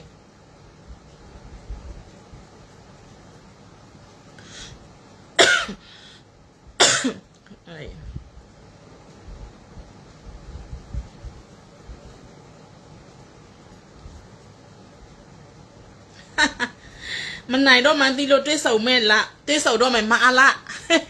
နော်အန်ယူဂျီ PDF ပါဝင်အဖွဲ့တိုင်းနဲ့ဆွေးနွေးပါမယ်လို့စစ်ကောင်စီငိတ်ကော်မတီဥက္ကဋ္ဌဗိုလ်ချုပ်ကြီးရာပြည့်ပြောလာပြီးနော်မင်းတို့ရဲ့စကားဘယ်တော့ကအတီဖြစ်လို့လဲအခုစစ်ရေးမနိုင်တော့ဘူးမင်းအောင်လိုက်နော်ကြောင်ကဒန်းနေပြောနေပြီးအန်ယူဂျီ PDF ပါဝင်တဲ့အဖွဲ့တိုင်းနဲ့ဆွေးနွေးပါမယ်လို့စစ်ကောင်စီငိတ်ဥက္ကဋ္ဌရာပြည့်ကပြောပါတယ်အမျိုးသားညီညွတ်ရေးအစိုးရ NUG ရဲ့ပြည်သူ့ကာကွယ်ရေးဒါမဲ့ဆွေးနွေးတယ်လို့ပြောပြီးတော့ပတ်ပြီးတော့ဘုံကျဲနေတဲ့တနိုင်ငံလုံးကိုယုံကြည်စရာကိုမရှိဘူးနော်ကရင်ပြည်ကသစ္စာဖောက်တွေကိုအချင်းချင်းမတိုက်ရင်ဘယ်တော့မှမရဘူးအမှန်ပဲလေအခုသူတို့တိုက်နေတယ်ဒါမဲ့ရန်သူဖြစ်တဲ့ရန်သူနဲ့ပေါင်းနေတဲ့နော်လူတွေကိုကြတော့သူတို့ဘာမှမလုပ်ကရင်အချင်းချင်းမို့မတိုက်ဘူးတဲ့ဒါဆိုရင်ကရင်အချင်းချင်းမို့မတိုက်ဘူးဆိုရင်နော်ဘယ်သူကရန်သူဘယ်သူကမိတ်ဆွေတယ်ဆိုတာဘလို့ခွဲခြားမလဲကရင်ပြည်နယ်မှာရန်သူစခန်းတွေမှာနော်ကရင်အချင်းချင်းပဲရန်သူတော့မရှိတော့ဘူးဒီကရင်တွေကပဲရန်သူစခန်းမှာနေနေတာအဲ့ဒါကိုကရင်အချင်းချင်းမတိုက်ဘူးဆိုရင်ဘယ်တော့မှမနိုင်ဘူးမင်းတို့ဘလောက်ပဲသိပြဒါမဲ့မဝေဖန်သေးပါဘူးဆိုမှနော်အခုမေ့ပြီးတော့ပြောပြန်ပြီးတော့ပြီးမဝေဖန်တော့ကရင်နဲ့ပတ်သက်ပြီးတော့စောက်ကြည့်မယ်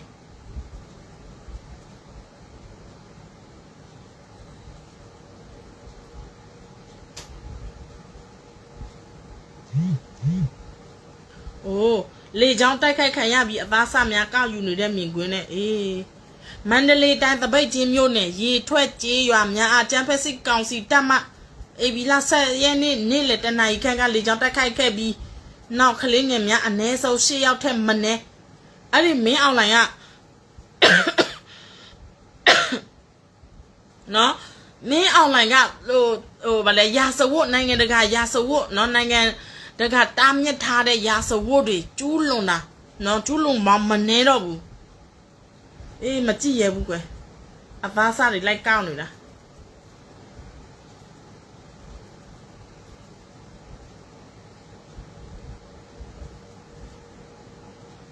မြို့မဈေးအတွင်းကအချုပ်ဆိုင်တစ်ဆိုင်ကိုအတင်းအဓမ္မချုပ်ခိုင်းနေတယ်လို့တရင်ရင်းမြစ်တူကရွှေဖီမြေကိုပြောပါတယ်။လုံချုံရဲ့အရာအချုပ်ဆိုင်နာမည်ကိုရွှေဖီမြေကလျှို့ဝှက်ထားတာဖြစ်ပါတယ်။လိုင်းရှုံမြို့အတွင်းမှာအကြမ်းဖက်လုပ်ငန်းတွေစစ်ကောင်စီကစီစဉ်နေတာဖြစ်ပြီးအကြမ်းဖက်ဖောက်ခွဲမှုမှာအဆိုပါတိုင်းသားလက်နက်ကိုင်တပ်ဖွဲ့ယူနီဖောင်းနဲ့ဖော်ဆောင်ဖို့ကြံစီနေပါတယ်။ဒါလာဆိုးကိုပြောင်းပြီးတော့တွေ့လားလာဆိုးကိုပြောင်းပြီးတာနဲ့ပြဿနာတဲတော့တာပဲ။ကဲကျမနော်ဆောင်းပါခဏဖတ်မယ်ဒီဆောင်းပါပြီးလို့ဆိုရင်ကျမနိဂုံချုပ်မယ်နော်ဘာဖြစ်ဆိုဒီနေ့ကပိုက်နေမကောင်းဘူးနော်အမြင်တူဖို့ထက်တတိမှန်ဖို့ပိုအရေးကြီးတယ်တဲ့ခေါင်းစဉ်နာမည်ကဟုတ်တယ်လေကျမပြန်ပြီးတော့စဉ်းစားကြည့်တယ်တော်လန်ရေးစကတဲ့ကတော်လန်ရေးအစပိုင်းမှာအားလုံးအမြင်တူကြတယ်အားလုံးရည်ရွယ်ချက်တူကြတယ်နော် ဘာလဲအာနာစင်ကိုအမြင့်ပြရမယ်အကောင်လုံးလက်သုံးချောင်းထောင်ပြီးတော့နော်တချို့ကြတော့လက်လေးချောင်းထောင်တဲ့အာနာစင်ကိုအမြင့်ပြတိုက်ရမယ်ဆိုပြီးတော့အတူတူစီးလုံးညီညွတ်ကြတယ်လေဒါပေမဲ့အမြင်တူပေမဲ့နော်မူမမှန်ကြတော့ဘူးဘာလို့မူမမှန်ကြတော့တာလဲနော်တချို့ကြတော့ဘာလဲဒီလက်နဲ့ကင်သမားတွေဆိုရင်လုံပိုင်ခွင်းတွေအာနာတွေရလာတော့မူမမှန်ကြတော့ဘူးထောက်ပို့သမားတွေလည်းအလူငွေတွေအများကြီးရလာတော့ဒါတချို့လူတွေကိုပြောရနော်အလူငွေတွေအများကြီးရလာတော့နော်စားဝါလို့ရလာတယ်အဲ့ဒီအတွက်မူမမှန်ကြတော့ဘူးအဲကြောင့်မို့ဒီတော်လန်ရေးကလေအမြင်တူတာထက်မူမှန်ဖို့ကပိုအဓိကကြတယ်နော် NLD အစိုးရလက်ထက်တော့က NLD ဘာလို့မှန်တယ်ကွီးဖြိုးဘာလို့မှန်တယ်စသဖြင့်ထောက်ခံခဲ့ဝန်းရံခဲ့ကြသူတွေရှိတယ်အမြင်မတူသူဆိုရင်ဒီကောင်ဘာဖြစ်ညာဖြစ်တစိတ်ကကြတယ်ကျွန်တော်ဆိုလဲဝေဖန်ခဲ့တာတချို့ကြောင့်မအားလာလက်သမွေးထားတဲ့သူဘယ်သူတပြည့်ဘယ်ဝါတပြည့်စသဖြင့်နာမည်ပြက်ခံခဲ့ရတာပဲအခုအာနာသိတော့မှတချို့လည်းအမြင်မားခဲ့ပါတယ်ဆိုပြီးလာပြောကြတယ်တချို့ကတော့နားလေပါတယ်ဘာကြောင့်လူတွေဒီလိုဖြစ်ခဲ့ကြတာလဲဆိုတာကိုဒါကြောင့်နီပိုက်စသဖြင့်စနောက်ပြီးတော့မရေးခဲ့မပြောခဲ့ဘူးပါဘူးတချို့ဆိုရင်နော်ဘာလဲအထင်မှားတာတွေရှိတယ်နော်တချို့ကြတော့လောဘကြောင့်အတ္တကြောင့်ပြောင်းလဲသားတာတွေရှိတာပေါ့အဲ့လိုလူမျိုးကိုမူမမှန်တဲ့လူလို့ခေါ်တယ်နော်အမြင်ချင်းတူတယ်ဒါပေမဲ့မူမမှန်ကြဘူးကျမတို့အခုနော်ကျမတို့ ਨੇ စန့်ကျင်မဲ့ဖြစ်သွားတဲ့လူတွေအရင်တော့တူပဲကျမတို့တွေတူပဲလှုပ်ခဲ့ကြတာတော်နိုင်ရေးကိုတဆိုင်မအာနာစင်အမြင့်ပြရမယ်ဆိုပြီးတော့တူလှုပ်ခဲ့ကြတာနောက်ဆိုတော့မူမမှန်ကြတော့ဘူး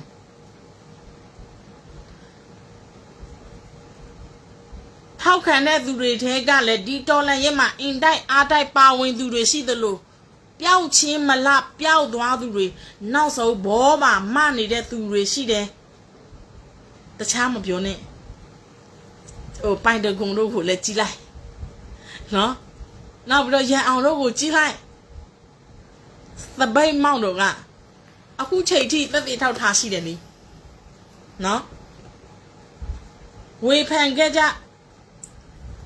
နောက်ပြီးတော့အခု NUG နဲ့ပတ်သက်ရင်လည်းဒီလိုပဲ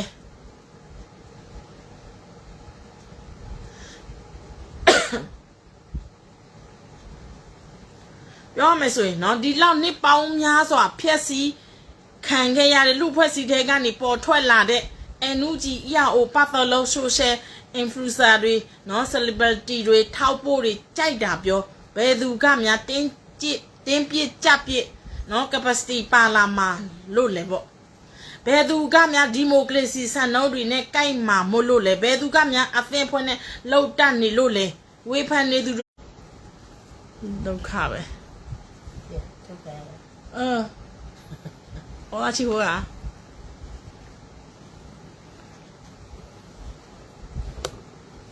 喏，မြန်မာနိုင်ငံလွတ်လပ်ရေးအတွက်ရဲဘော်သုံးချက်ကအတူပါပဲနောက်ပိုင်းအောင်ဆန်းရဲ့တချို့သောသူတွေကွဲသွားကြရတယ်မင်းတို့အုပ်စုကွဲသွားကြတဲ့ပုံကအမှန်ပဲနော်အခုကျမတို့ကလည်းနော်ဒီလိုအခြေအနေထိရောက်လာလိမ့်မယ်လို့မထင်ဘူးအရင်တော့ကျမတို့ကကိုအားဗလဲကိုရဲ့နော်လူ3-4-5ယောက်လေးနဲ့ပဲစုပြီးတော့နော်အလောက်ကိုစီနဲ့လောက်ပြီးတော့တော်လန်ရုပ်ကိုတဆိုင်မလောက်လာခဲ့တာအဲ့ဒီမှာအတွေ့အကြုံတွေအများကြီးရလာခဲ့တယ်ဟုတ်တယ်နှစ်စုပဲကွဲသွားတာပေါ့နော်မှန်ကန်သူရယ်ခိုးစားသူရယ်မမှန်တဲ့လူမူမှန်တဲ့လူနဲ့မူမှန်တဲ့လူနှစ်ခုပဲကြံတော့တယ်နော်ကွဲပြားသွားတယ်အဲ့ဒီအတွက်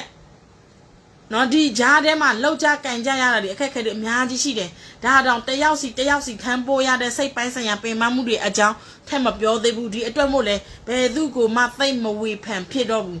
တချို့လေဒီလိုမို့ကြိုက်ချင်မှကြိုက်လိုက်မယ်နှုတ်စိတ်နေတယ်ပေါ့နာမည်ဖြက်လို့သူတွေကတော့ဒီကောင်ပါရထားလို့လေအခုကျွန်တော်တို့ကိုနာမည်ဖြက်နေတဲ့နော်သူဘုံမလေးလို့သူရုပ်ကတော့သနာကမာပဲနော် ဒါမဲ့စကားပြောတဲ့အခါကျအရန်ကိုအောက်တန်းကြတာအံ့ဩဖို့ကောင်းတယ်နော်ခွေးလို့ကြိုက်တာလဲမရတော့ဘူးနော်အပြစ်မရှိရှိအောင်နော်သူကနေတော်လန်ရေးလောက်တာမဟုတ်ဘူးအချင်းချင်းကိုတိုက်ခိုက်နေတာကျမတို့ကအချင်းချင်းကိုမတိုက်ဘူးနော်ကျမတို့ကဒီအာနာရှင်နဲ့ပေါင်းပြီးတော့တော်လန်ရေးကိုကလိုက်ကကြစ်လောက်နေတဲ့သူကိုကျမတို့ကနော်ကျမတို့ကထောက်ပြတာအောက်တန်းကြဆောင်နေကျမတို့နော်မပြောဘူးညင်ညမ်းတဲ့ပုံတွေနဲ့တင်ပြီးတော့လဲကျမတို့မလုပ်ဘူးဒါအောက်တန်းကြဒါတော်လန်ရေးမဟုတ်တော့ဘူးအခုသူတို့ကနော်ကျမတို့ပြုတ်ချဖို့အရေးပဲထိုးချနေတာကျမတို့ကနာမည်ကြီးချင်လို့နော်ဟိုဗာလဲကြော်ကြားချင်လို့ဆယ်လီဖြစ်ချင်လို့ဒီတော်လန်ရေးကိုလုပ်နေတာမဟုတ်ဘူးလေကျမတို့တော်လန်ရေးနိုင်ချင်လို့အလုပ်တစ်ဖက်နဲ့နော်မအားတဲ့ဂျားကလုပ်နေတာပြောနေတာအဲ့အတွက်သူတို့ထိုးချလဲကျမတို့ကမကြောက်ဘူးသူတို့ထိုးချလဲနော်ကျမတို့စောက်ကြီးကိုမဆိုင်ဘူးဘာဖြစ်လို့လဲကျမတို့ဥတီချင်ကတော်လန်ရဲ့အောင်မြင်ဖို့ပဲလေဟာဟိုဗာလဲသူတို့ကကျမတို့ကြော်ကြားလို့ရှိရင်နော်ကျမတို့ကိုသူတို့ထိုးချလို့ရှိရင်ပြည်သူလူထုကကျမတို့ကိုမထောက်ခံလို့ရှိရင်သူတို့ကအဲ့ဒါကိုကျဉ်းနှံ့နေတာဒါပေမဲ့ကျမတို့ကတော်လန်ရဲ့အောင်မြင်ဖို့ပဲဥတီနေတာဖြစ်တဲ့အတွက်တခြားအရေးတွေကိုကျမတို့စိတ်မဝင်စားဘူးဒါပေမဲ့ပြည်သူလူထုအသိဉာဏ်နော်ဘယ်လိုပြောနိုင်ငံရေးအသိတရားနော်ရအောင်လို့ကျမကတော့အချိန်ကုန်ခံပြီးတော့သတင်းဖတယ်နိုင်ငံရေးစောင်းပါးတွေဖတယ်အခုလဲမကြရင်เนาะအင်္ဂါနေကြလို့ရှိရင်စောင်းပါးအသစ်ထားရောက်နေเนาะစောင်းပါးအသစ်နိုင်ငံရေးနဲ့စိတ်ဝင်စားဖို့ကောင်းတဲ့နိုင်ငံရေးနဲ့ပတ်သက်တဲ့စောင်းပါးအသစ်ထားရောက်မယ်เนาะ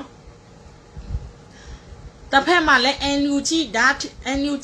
ထိဓာကြီးဆိုတာမျိုးတွေမလောက်ကြစေချင်တော့ဘူးအပေါ်မှာရေးခဲ့သလိုအားနည်းချက်တွေကအလွာသီးသီးဘက်အသီးသီးမှာရှိနေတယ်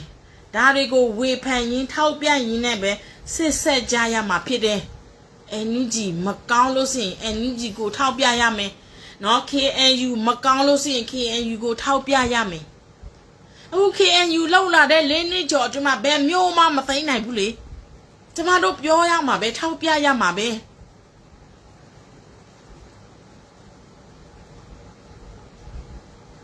ဒါမှလည်းတောင်းအားရတာအမားခံလို့မရတဲ့အတွက်အခုသူတို့ကအန်နူဂျီကိုထိုးချတာကြီးဝေဖန်တာမဟုတ်ဘူးလေထိုးချတာကြီး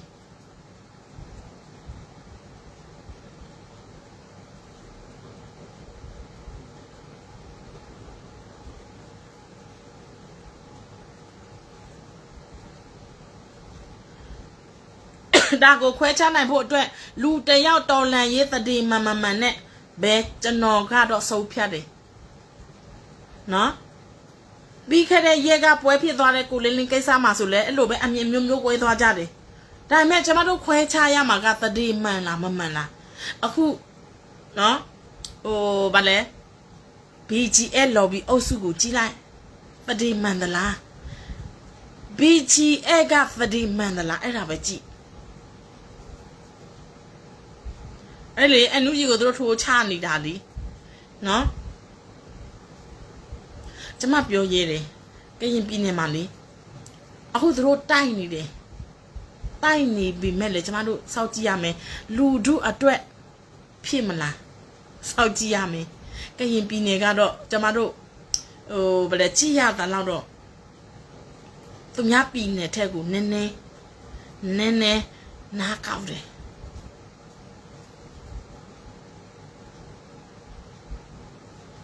အန်ယူဂျီကိုထိုးချတာပြည်သူအနာဂတ်ကိုလက်မခံလို့အန်ယူဂျီကိုထိုးချတာဟုတ်တယ်လေနော်အဲဒါကြောင့်မို့နိုင်ငံရေးနားလည်တဲ့လူဆိုရင်သိတယ်ထိုးချလို့မရလိတ်လို့မရဘူးအချက်အလက်အရဘာမှထောက်ဆရာမရှိသည့်တိုင်ကိုယ်စိတ်တဲ့ဒီလူကိုမကြိုက်နေတာမျိုးတွေခံစားဘူးလိုက်မယ်ကျွန်မပြောပြမယ်နော်မူမှန်တဲ့လူကလေဥပမာဒီလူကတော်လန်ရေးနဲ့ပတ်သက်ပြီးတော့အမှန်တရားတွေပြောနေတယ်ဆိုရင်ကျမတို့တွေကြိုက်တယ်ကျမတို့တွေလက်ခံတယ်နော်ဒါတော်လန်ရေးနဲ့ပတ်သက်ပြီးတော့သူသုံးသပ်ချက်တွေသူ့ရဲ့ပြောဆိုတွေကမှန်ကန်နေလို့ကျမတို့တွေကြိုက်တယ်ဒါပေမဲ့မူမမှန်တော့ဘူးဆိုရင် အဲ့ဒီလူကစကားပြောရင်ဟိုလူကိုထိုးချဒီလူကိုထိုးချမကောင်းတော့ဘူးဆိုရင်ကျမတို့ကဒီလူနဲ့ကိုရလိုက်တော့တယ်ဒါဒီလူကမူမမှန်တော့ဘူးဆိုတာအဲ့ဒါကြောင့်မို့နော်ကျမတို့အဓိကတော့ကိုယ်စိတ်ခိုင်မာဖို့အရေးကြီးတယ်ဥတီချက်ခိုင်မာဖို့အရေးကြီးတယ်ဥတီချက်ခိုင်မာရင်လေဘသူဘာမှသွေးဆောင်ဖျားယောင်းလို့မရဘူးစီးယုံလို့မရဘူးအချက်အလက်ခိုင်ပြီလားနော်အဲ့လိုကိုခန်းစားနေရတဲ့အတိုင်းတော့လူတကာကိုစွဆွဲနေဖို့ရမဖြစ်နိုင်ပြန်ဘူးအချက်အလက်ခိုင်ပြီလားထောက်ပြတော့တတိမမှန်တာသေချာပြီလား block thing block တော့နာမည်တက်ပြောတော့သေချာမသိသေးသေးတော့တစုံမပြောနဲ့တစိတ်မကတ်နဲ့ကိုယ်စိတ်ထဲမကြိုက်ရင်မပတ်သက်နဲ့ခကင်းကင်းနေ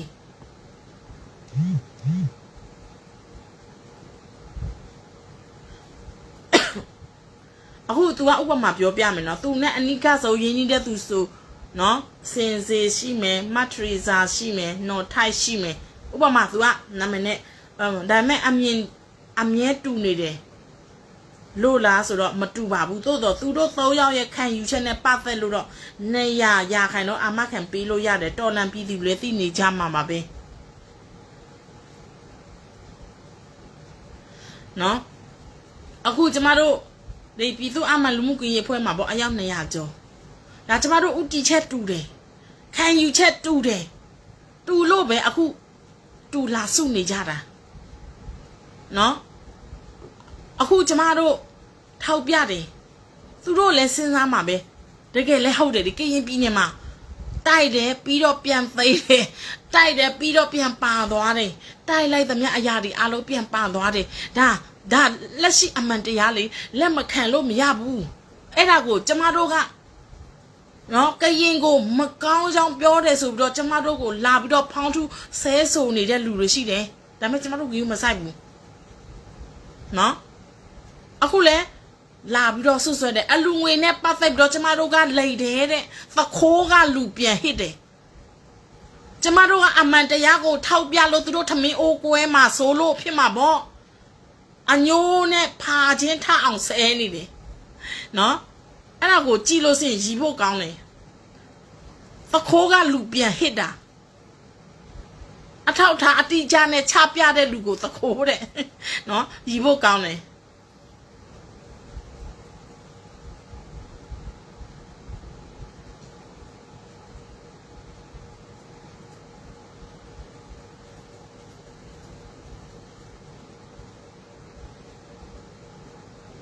ကဲဒီဘက်နော်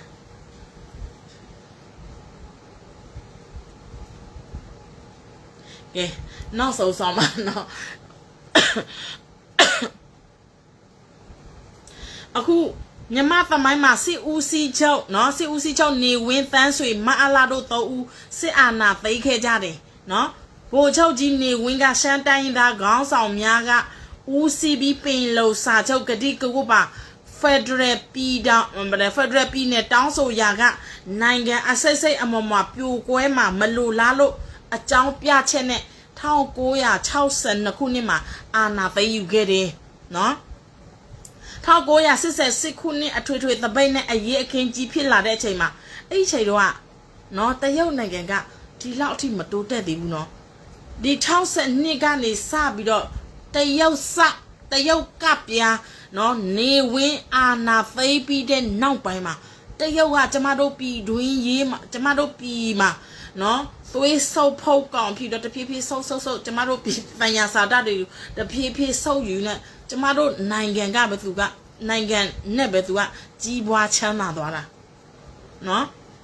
1988ခုနှစ်အထွေထွေသပိတ်နဲ့အရေးခင်းဖြစ်လာတဲ့အချိန်မှာနေဝင်းကယာထုကဆင်းပေးပြီးဦးစိန်ဝင်းကိုသမ္မတယာထုပေးတယ်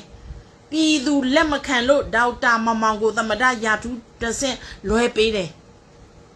ကျကူရပါဆိုတာအလကားစကားပုံမဟုတ်တယ်နော်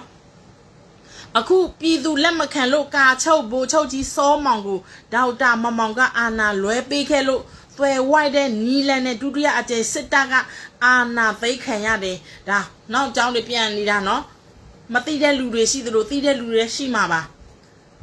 1990ခုနှစ်မှာ ရွေးကောက်ပွဲကျင်းပမယ်အနိုင်ရပါတီကိုအာဏာလွှဲပေးမယ်အနိုင်ရပါတီကအခြေခံဥပဒေရေးဆွဲကြပါစစ်တပ်ကစစ်တမ်းလျားပြန်မယ်စစ်အုပ်ချုပ်ရေးကာလမှာဖြစ်ပေါ်ခဲ့တဲ့ကိစ္စရပ်အားလုံးကိုတာဝန်ခံမယ်လို့ပြောခဲ့တယ်ပါတီနိုင်ငံရေးကင်းရှင်းပြီးအာဏာမမဲ့တဲ့စစ်သားကောင်းကြီးဖြစ်တယ်နော် NLD ပါတီကမဲအပြတ်အသတ်နိုင်တယ်ဒုကာချုပ်ဘူချုပ်သန်းရွှေကဘူချုပ်ကြီးစောမောင်ကိုဖယ်ရှားတယ်တွေ့လားအာဏာရှင်အချင်းချင်းသစ္စာမရှိကြဘူးအာဏာလုပြီးတော့စောမောင်ကိုနော်ဖယ်ရှားပြီးတော့သူကိုယ်တိုင်အာဏာတက်လုတယ်ပြီးတော့နော်အခုလက်ရှိသူ့ရဲ့မွေးစားသားမင်းအောင်လှိုင်ကိုကာချုပ်နေရမှာနော်ထားလိုက်တာ9ပါးကိုမောင်းတော့တာပဲအခုသူမွေးတဲ့မြောက်ကသူ့ကိုပြန်ချောက်နေပြီပြောတာအခုသန်းဆွေနော်မြေငလင်ထဲမှာပါသွားတယ်လို့သတင်းကြားလိုက်မိတယ်အခုပြောင်းနေတဲ့သတင်းကြီးပါတီနိုင်ငံရေးကင်းစင်ပြီးအာဏာမမဲ့တဲ့စစ်သားကောင်းကြီးဖြစ်တယ် NLD ပါတီကအမဲအပြတ်ပတ်နိုင်တယ်တူကာချုပ်ဘူချုပ်သန်းဆွေကဘူချုပ်ကြီးစောမောင်ကိုဖယ်ရှားခဲ့တယ်ရွေးကောက်ပွဲအနိုင်ရလက်ကိုအတိမမပြုတ်ပဲ NLD အမများနဲ့ပါတီဝင်များကိုဖမ်းဆီးပြီးနှစ်ရှည်ထောင်ချခဲ့တယ်ပြောမှဆိုအမေစုကလေသူ့ရဲ့အသက်80မှာနော်ကျမတို့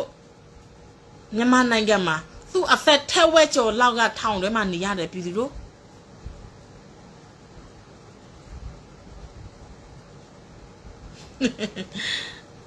နောက်ပြီးတော့2021ခုနှစ်မှာဖေဖော်ဝါရီလ1ရက်နေ့မှာအနိုင်ရပါတီ NLD ကမဲမသာမာမှုလုပ်တယ်ဆိုတဲ့အကြောင်းပြချက်နဲ့ဒါအကျဉ်းချုပ်ပေါ့နော်သမဒယူကာချုပ်မအလာကစစ်အာဏာသိမ်းခဲ့ပြန်တယ်မြန်မာနိုင်ငံကလွတ်လပ်ရပြီးနောက်အရှေ့တောင်အာရှမှာအချမ်းသာဆုံးနိုင်ငံပညာရေးကျန်းမာရေးအာရှမှာထိပ်ဆုံးရှိနေရကစင်ကာပူကတော့ကျမတို့မြန်မာနိုင်ငံမှာနော်ဘွဲ့လာယူရတယ်အာရှအရှေ့တောင်အာရှမှာကျမတို့မြန်မာနိုင်ငံကထိပ်ဆုံးကျမတို့နိုင်ငံမှာသူတို့ဘွဲ့လာယူရတယ်အဲ့လောက်ထိတိုးတက်ခဲ့တဲ့နိုင်ငံကအခုဆိုရင်နော်နေဝင်း26နှစ်အုပ်ချုပ်လိုက်တာကမ္ဘာအစင်းရဲဆုံးနိုင်ငံစရင်ဝင်သွားခဲ့ရတယ်နော်ဒုတိယအကြိမ်ပန်းရွှေကအာနာသိမ်းပြီး22နှစ်အုပ်ချုပ်လိုက်တာကမ္ဘာဘဏ်မှာအကျွေးပန်း450တင်သွားခဲ့တယ်တတိယအကြိမ်မအလာအာနာသိမ်းလိုက်တာအကုန်လုံးကို9ပါးမောင်းတော့တာပဲစီးပွားရေးပညာရေးကျန်းမာရေးအနှိမ့်ကျဆုံးနိုင်ငံလူအခွင့်အရေးအလုသမားအခွင့်အရေးချိုးဖောက်ခံမှုအများဆုံးနိုင်ငံဖြစ်ခဲ့တယ်ပြည်သူကိုရန်သူအဖြစ်သတ်မှတ်ပြီးအကြမ်းဖက်သတ်ဖြတ်နေလို့တနိုင်ငံလုံးပြည်သူ EAO PDF တွေညီညီညွတ်ညွတ်နဲ့စစ်အာဏာရှင်စနစ်ချုပ်ငြိမ်းအောင်တော်လှန်နေခဲ့ကြတယ်တော်လှန်ရေးသက်တမ်း9နှစ်ကြာတဲ့အချိန်မှာမအလာကစစ်ရေးဆုံးနေပြီးအဖက်ဖက်ကချိနဲ့ပြိုလဲလာတယ်တနိုင်ငံလုံးပြည်သူများပူးပေါင်းပါဝင်တဲ့တော်လှန်ရေးကအချိန်မကြန့်ကြာသင့်ပဲကြန့်ကြာခဲ့ရတဲ့အကြောင်းရင်းတွေကိုစမ်းစစ်ကြည့်တဲ့အခါပြည်တွင်းက EAO အချို့ရဲ့ကိုဂျိုးစီးပွားစာအာဏာရစ်မှုမှုနဲ့အိမ်နီးချင်းနိုင်ငံများကကိုဂျိုးစီးပွားအတွက်မြန်မာပြည်သူများရဲ့ဆင်းရဲဒုက္ခကိုဥပက္ခပြုပြီးစစ်အာဏာရှင်အာဏာတည်မြဲရေးအတွက်ဂျာကန်ထောက်ပံ့ကူညီနေကြလို့ဖြစ်တယ်အထူးသဖြင့်နော်တရုတ်အိန္ဒိယပြီးတော့အိမ်နီးချင်းနိုင်ငံတချို့နော်မင်းအောင်လိုင်းကိုပြီးတော့တိုင်းရင်းသား EAO တချို့မအလာကိုအသက်ဆူခွင့်ပေးနေလို့ကြောထောက်နောက်ခံလုံနေတို့ကြားနေတာတော်လှန်ကြီးကအမှန်မှလေအခုဘာကြောင့်ကျမအမှန်တမ်းပြောမယ်နော်ဘာကြောင့်တော်လှန်ကြီးကကြံ့ကြာနေရတာလဲကြောင်မျိုးမင်းအောင်ပြောတယ်လေတော်သပိတ်မောက်ပြီးတဲ့နောက်ပိုင်းမှာလူငယ်လူရွယ်လေးတွေကတိုင်းရင်းသား EAO နဲ့မိမှာနော်ခိုလုံကြပြီးပညာသင်ကြတယ်အဲ့ဒီထဲမှာနောက်တချို့ကကချင်ရောက်တချို့ကကရင်နီရောက်တချို့ကအများစုကတော့ကရင်ပြည်နယ်ကိုရောက်လာကြတယ်အများစုကကရင်ပြည်နယ်နော် ကြောင်မျိုးမင်းကဘာပြောလဲတော်ပါသေးတယ်တဲ့ကရင်ပြည်နယ်ကိုအများစုရောက်လာလို့တကယ်လို့သာကချင်ကိုကချင်နဲ့ရခိုင်ကိုဒီ PDF တွေအများအပြားရောက်လို့ရှိရင်ကရင်လိုမျိုးရောက်လို့ရှိရင်တော့မအားလာကြသွားတာကြာပြီတဲ့ကြောင်မျိုးမင်းမအားလာရဲ့ lobby တော်မှပြောသွားတယ်အခုကရင်ပြည်နယ်ကိုအများအပြားရောက်လာခဲ့ကြတာဘာကြောင့်လဲကျမတို့ရဲ့တိုင်းရင်းသားဗါတယ်အမျိုးသားခေါင်းဆောင်ကြီးရဲ့ဂုံဒရတွေနော်အဲ့ဒီဂုံကျေးဇူးပြောမှဆိုဂုံကျေးဇူးမဟုတ်လေဗါလေသူ့ရဲ့ကြော်ကြားတဲ့သမိုင်းဒီသမိုင်းကိုအထင်ကြီးပြီးတော့ကရင်ပြည်နယ်ကိုအများအပြားခိုးလုံလာကြတာပညာသင်လာကြတာ PDF ပညာသင်လာကြတာမသိကြဘူးကျမတို့လည်းအရင်တော့အရန်ကိုဂုံယူလေးစားခဲ့ကြတာဒါပေမဲ့နောက်ဆိုတော့တဖြည်းဖြည်းသိလာတယ်ကရင်ပြည်နယ်မြို့9မြို့နယ်ပဲရှိတယ်တောင်ပိုင်းတိုင်းစစ်ဌာနချုပ်အရှိတောင်ပိုင်းတိုင်းစစ်ဌာနချုပ်မော်လမြိုင်မှာရှိတယ်ဒီအရှိတောင်ပိုင်းစစ်ဌာနချုပ်ကိုဖြိုနိုင်ပြီးဆိုရင်ရန်ကုန်နေပြီးတော့ခဏပဲအခုချိန်ထိကရင်ပြည်နယ်က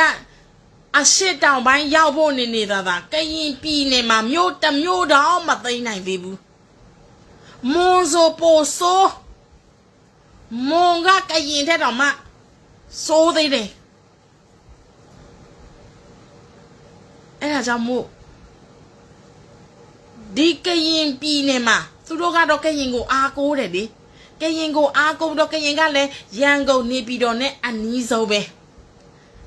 အဲ့ဒါကြောင့်မို့ကရင်ကိုအားကိုးတကြီးနဲ့တော်လန်ရဲ့အစပိုင်းမှာဖလန်ချခဲ့တယ်ဒါပေမဲ့နောက်ပိုင်းကရင်ကိုအားကိုးလို့မရတော့ဒါကျမနော်ကျမအနေနဲ့သုံးသတာနော်အန်နူဂျီနဲ့မဆိုင်ဘူးအန်နူဂျီနဲ့ကျမကအန်နူဂျီအဖွဲ့ဝင်လည်းမဟုတ်သလိုနော်ကျမကပြည်သူတဲကပြည်သူပဲဒါကျမကရင်နဲ့ကိုကျမကရင်ပြည်သူတယောက်အနေနဲ့ကျမသုံးသတာမားရင်ထောက်ပြလို့ရတယ်ကရင်ပြည်နယ်ကိုနော်အားကိုးတကြီးနဲ့ပလက်အများကြီးချထားပြီးတော့9မြို့တည်းရှိတဲ့ကရင်ပြည်နယ်ကိုနော်အားကိုးတကြီးနဲ့အရှိတောင်အာစပြုတ်ကျသွားလို့ရှိရင်အမို့အရှိတောင်ပိုင်းစစ်တပ်နောက်ချုပ်ပြုတ်ကျသွားလို့ရှိရင်ရန်ကုန်နေပြီးတော့သွားရနော်နင်းနီလေးပဲရခိုင်အမဟုတ်ဗလဲမန္တလေးကချင်ဆိုအဝေးကြီးပဲမန္တလေးဆိုလဲအဝေးကြီးပဲနော်အခုဆိုကချင်တို့ကရင်တို့ဗလဲပြောမယ်စုံမကိုကြောက်နေပြီကရင်ကအခုချိန်ထိနော်အခုချိန်ထိကရင်ပြည်နေမှာပဲနော်တိုက်နေတော့ပဲအဲ့ဒါကိုအခုသူတို့ကရင်တိုက်တယ်သိနိုင်တော့ကရင်ကိုချီးမွမ်းပြီးတော့ကျမတို့ဖိအားပေးလို့နော်ကျမတို့ဖိအားပေးတဲ့လူတွေကိုအမုန်းတရားနဲ့ကျမတို့ကိုထိုးချတယ်ရတယ်ဘာမှမဖြစ်ဘူးအတိကတော့ဒီကရင်သိနိုင်ပြီးတော့အတိကဒီအရှိတောင်ပိုင်းစစ်ဌာနချုပ်ကိုဖြိုးနိုင်ရင်ကရင်အနေနဲ့တစိတ်တဒေသပါဝင်နိုင်ရင်တော်လန်ရေးအလွန်မှာနော်ဒီຫນွေဦးတော်လန်ရေးအလွန်မှာအာနာရှင်ပြုတ်ကြပြီးတဲ့နောက်ပိုင်းမှာကရင်ဒီရဲ့သိတ်ခါဂုံသိတ်ခါကမျက်နှာပန်းလာသွားမှာဒါပေမဲ့အခုမင်းတို့ကအချိန်ဆွဲပြီးတော့နော်ဒီကရင်သူတို့ကဘယ်လိုပြောမလဲကရင်တွေကအညိုးနဲ့သူတို့လောက်တာနော်စောဘဦးလက်ထဲတုန်းကပေါ့နော်ကရင်ကပထမဦးစောလက်နဲ့ဆွဲကင်နေအဲ့ဒီတော့ကိုညီမဲ့လူတွေမရှိတော့ကရင်ကအညိုးကြီးနဲ့အချိန်ဆွဲပြီးတော့ကရင်မပါရင်ဒီပွဲကမအောင်မြင်နိုင်ဘူးဆိုတဲ့တချို့တော့အဆုံးရတစ်ဖက်ပိတ်တွေကကိုအထင်ကြီးပြီးတော့အဲ့ဒီအဆုံးရတစ်ဖက်ပိတ်တွေကနေဒီနွားအိုကြီးတွေစီကပဲလာတာနော်သူတို့တွေကကိုအထင်ကြီးပြီးတော့သူတို့ကအချိန်ကိုဆွဲပေးနေတာအဲ့ဒါကြောင့်မို့အခုဒီပလန်တွေကိုအသိကနေသူများ ပြန်လောက်ရတယ်အခုဆိုရင်နော်သူများပတ်လန်လေးအစင်သင်ဖြစ်နေပြီအဲကြောင့်မင်းတို့ကရင်လေးအခုတိုက်တာနောက်တော့နောက်ကျသေးတယ်နောက်ကျနေပြီနော်အဲကြောင့်မို့အမုန်းခံပြီးတော့ငါတို့ကရင်သိက္ခာမကြဖို့ကရင်တမျိုးသားလုံးရဲ့သိက္ခာမကြဖို့အတွက်အမုန်းခံပြီးတော့မင်းတို့ကိုပြောနေတာအမမကရင်ကအခုဆိုရင်ရန်ကုန်နေပြီးတော့နားတော်မှာရောက်သိမ့်ပြီအခုဟိုကသူတို့ကိုစောင့်နေရတယ်နော်အဲ့လောက်ပဲပြောမယ်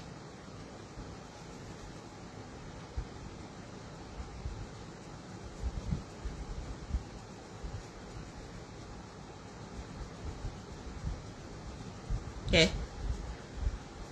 အခုပြည်တွင်းကအရာအချို့ရဲ့ကိုကြိုးစီးပွားစာအာဏာရည်မူမှုနဲ့အိမ်နီးချင်းနိုင်ငံများကကိုကြိုးစီးပွားအတွက်မြန်မာပြည်သူများရဲ့ဆင်းရဲဒုက္ခကိုဥပက္ခပြုပြီးစစ်အာဏာရှင်အာဏာတည်မြဲရေးအတွက်ဂျာကန်ထောက်ပံ့ကူညီနေကြလို့ဖြစ်တယ်ပြည်တွင်းမှာလက်နဲ့ကင်ပြီးပြည်သူရဲ့စစ်အာဏာရှင်နှစ်ဖွဲ့ကြားမှာရပ်တည်နေကြတဲ့ SSPP RCSS အဖွဲ့စကားစာရဲ့လက်အောက်ခံစစ်ကြုံအဖြစ်နှစ်ပေါင်း30ကျော်ယနေ့အထိဂျာကန်ရပ်တည်နေတဲ့ DKBA BGF အဖွဲ့ဒါနိုင်ငံရေးအကြောင်းတရားဖြစ်သွားပြီအဲကြောင့်မို့ DKBA BGF အဖွဲ့စစ်အာဏာရှင်နဲ့လက်တွဲပြီးပြည်သူတော်လှန်ရေးအဖွဲ့ကိုစန့်ကျင်တိုက်ခိုက်နေကြတဲ့ဦးအောင်ခန်းထီဦးဆောင်တဲ့ပအို့ PNO နဲ့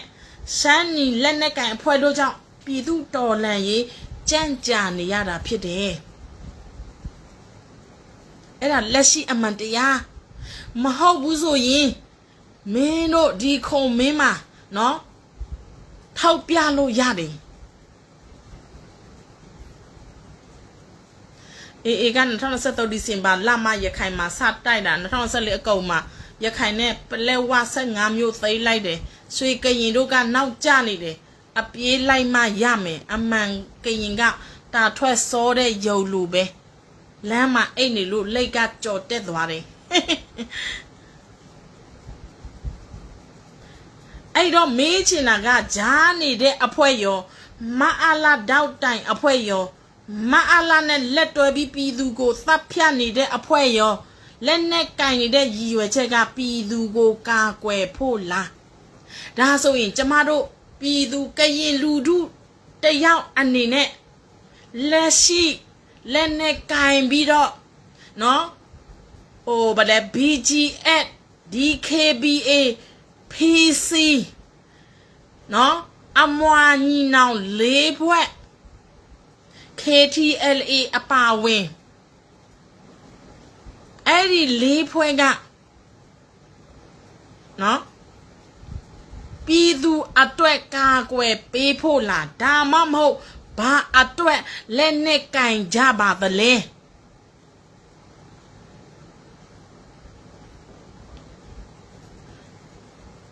စစ်အာဏာရှင်ရဲ့တောက်တိုင်အဖြစ်ပြည်သူကိုအနိုင်ကျင့်နှိပ်စက်သတ်ဖြတ်ဖို့လားအခုသူတို့ပြောတဲ့စကားအရဆိုရင်ကရင်အချင်းချင်းမတိုက်ဘူးအာဏာရှင်ကိုနော်အာဏာရှင်ကြဖို့အတွက်ကရင်အချင်းချင်းမတိုက်ဘူးတဲ့ပြီးတော့သူတို့အချင်းချင်းဟိုဗာလဲပဋိပက္ခမဖြစ်ဖို့အတွက်သူတို့မနှဲကြီးပဲညှိနှိုင်းဆွေးနွေးရတယ်တဲ့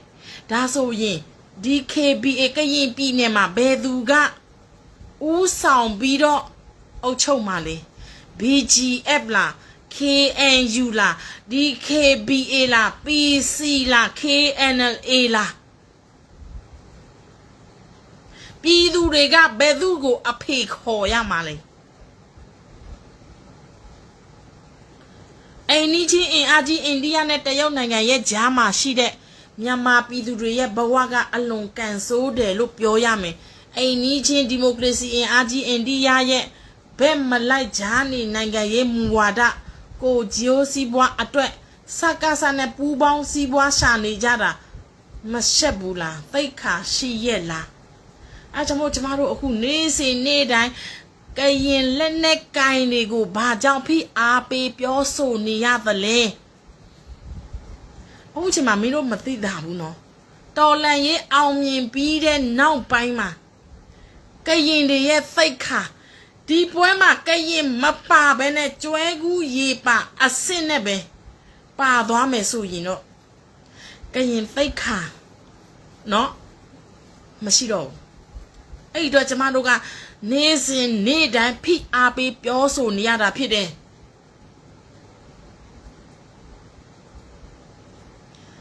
လဲကေပတ်မှာထောင်နှန်းဆန်ဖို့စောင့်နေသူတွေရှိပါတယ်။အဲ့လေအချင်းချင်းမတိုက်ဘူးဆိုရင်ဒီ KBABG အဲ့တို့ PC တို့ကသူကဘာအတော့သနာကင်တာလဲ။အဲ့ဒါကိုမေးရမယ်ပြီ။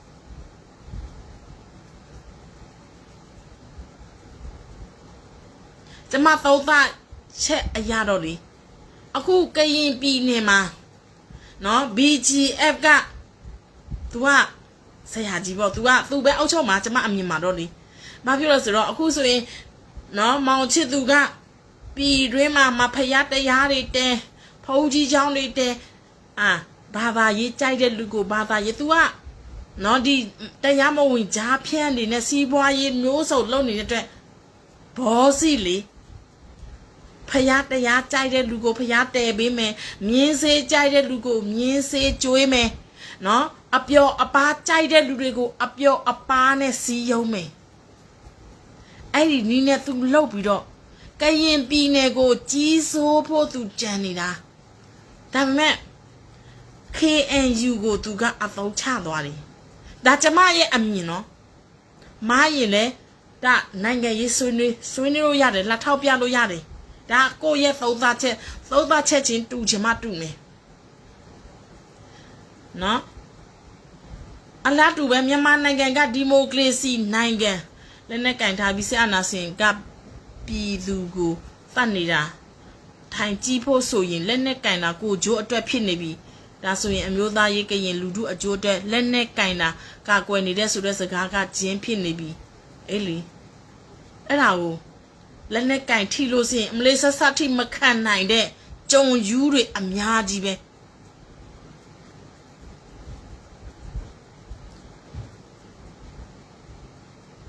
အနာအုပ်စုပဲရေးသွားမှာကိုအလားတူပဲမြန်မာနိုင်ငံဒီမိုကရေစီနိုင်ငံဖြစ်သွားရင်အနာအုပ်စုပဲရေးသွားမှာကိုစိုးရိမ်ပြီးစစ်အာဏာရှင်စနစ်တည်မြဲပြီးကိုဂျိုးစီးပွားချမ်းသာကြွယ်ဝအောင်မြန်မာနိုင်ငံကိုစီးပွားရေးနယ်ချက်သိမ်းပိုက်မဲ့ဘယ်သူသေးငတေမာရင်ပြီးရောဆိုတဲ့အာဏာရှင်ကွန်မြူနစ်စနစ်ကျင့်သုံးတဲ့တရုတ်အစိုးရရဲ့စစ်တပ်ကိုလက်နက်ခဲယမ်းလောင်စာစီရောင်းချပေးနေမှုကြောင့်မြန်မာပြည်သူတွေရဲ့အသက်တွေနေ့စဉ်သေဆုံးနေကြရတယ်အခုတရုတ်ပြည်မှာဆန္ဒပြကြတယ်ဆန္ဒပြတဲ့လူတွေမှာလက်နဲ့မရှိဘူးနော်တရုတ်ပြည်မှာဗလဲဒုက္ခိတတွေဆန္ဒပြတော့ရဲဆက်ပဲနော်လုံးရိုက်နေတာကျမရှယ်လိုက်သေးတယ်အဲ့ဒါအာနာရှင်တွေရဲ့လောက်ရကိုချင်းစာတရားမရှိတဲ့အာနာရှင်ရဲ့လောက်ရနှစ်ဖက်စလုံးကိုအာဆီယံကတွေးလိုက်တာကြည့်လို့ကောင်းတယ်ထပ်စင်ကအကြမ်းဖက်စစ်တပ်ရဲ့လူဖြစ်နေတော့နော် base ဖြစ်တဲ့ energy မလဲ incoming ကိုသွားမလားဆိုတာစိုးရိမ်တယ်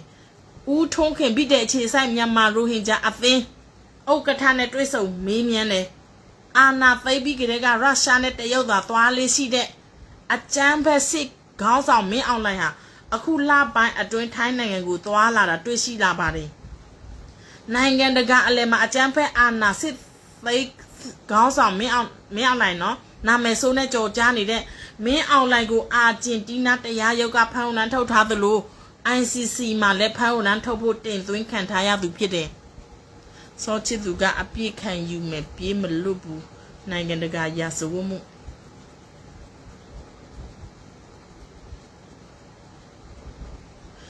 စစ်ကောင်စီရဲ့လက်ရှိတန်တမန်ရဲ့အခြေအနေကဘယ်လိုရှိနေလဲလလောဆယ်မှာတော့တန်ရဲတမန်ရေးကသုံးစားလို့မရသေးဘူးမအလာကအဲဒါကြောင့်မို့တရုတ်နဲ့လရှားကသူ့ကိုကြောထောက်နှောက်ခံပြုပြီးအနောက်နိုင်ငံကသူ့ကိုတရားဝင်မဝင်တ တရုတ်တို့လာရှာတို့ဒီအရှိတောင်အာရှနိုင်ငံတွေကမင်းအွန်လိုင်းကိုတရုတ်ဝင်အသိအမှပြုဖို့အတွက်တန်ရေးဓမန်ရေးမှာပြန်လဲထောင်နိုင်အောင်လို့အခုလာမဲ့နှစ်တလပိုင်းမှာရွေးကောက်ပွဲကျင်းပမယ်လို့ပြောသွားတာမင်းအွန်လိုင်းနော်ရွေးကောက်ပွဲဆက်လုပ်လို့မရအောင်အဓိကမန္တလေးရန်ကုန်နေပြီးတော့ဒီ3နေရာကိုကျမတို့စိုးမိုးနိုင်ဖို့လို့တဲ့တိုက်ထုတ်နိုင်ဖို့လို့တဲ့အခုဆိုရင်နေပြီးတော့ကနော်ခိုင်ဗတဲ့ဂျမ်ဘာအခိုင်မာနဲ့တိဆောက်ထားတဲ့နေပြီးတော့ကမြေငလင်ကြောင့်စုပ်ပြတ်သားနေပြီကျမတို့တွေအချိန်ဆွဲလို့မရတော့ဘူးအဲ့ဒီအတွက်နော်နေပြီးတော့မန္တလေးရန်ကုန်ဒီနေရာကိုအဓိကထားဖြူနိုင်ဖို့အတွက်ဘတ်ဂျက်လူတွေနော်အဲ့ဒီအတွက်ကျမတို့ပြည်သူတွေရဲ့စီးလုံးညီညွတ်မှုအားလိုပါတယ်နိုင်ငံတကာတရားရုံးတွေနဲ့နိုင်ငံတကာရဲတပ်ဖွဲ့ရဲ့လုပ်ငန်းရှင်တွေကဘယ်လိုရှိလဲလိုဟင်ဂျာတွေရဲ့အခြေအနေတွေကရောဘယ်လိုရှိနေလဲအခုလိုဟင်ဂျာတွေကိုနော်မင်းအွန်လိုင်းကပြန်ခေါ်ဖို့ဘလောက်လည်းမသိဘူးအခုအချိန်မှာ तू ကချိန်ကြိုက်ပြန်ခေါ်တာဘာမှမဟုတ်ဘူးเนาะစစ်မှုထမ်းလို့ပဲအသုံးချဖို့ရခိုင်မှာစစ်စုံနေကြချိန်ကြမှာရိုဟင်ဂျာတွေကိုပြန်လက်ခံမယ်လို့စစ်ကောင်စီကထုတ်ပြောလာတာဘာကြောင့်ဖြစ်နိုင်မလဲစတဲ့အကြောင်းအရာတွေကိုပြည်တိုင်အခြေဆိုင်မြန်မာရိုဟင်ဂျာအသင်းเนาะကဦးထုံးခင်နဲ့တွေ့ဆုံမေးမြန်းထားတယ်ကဲဒီနေ့အလူငွေကြီးညာလောက်မယ်ဒီမှာနိကိုချုပ်ပါတော့မယ်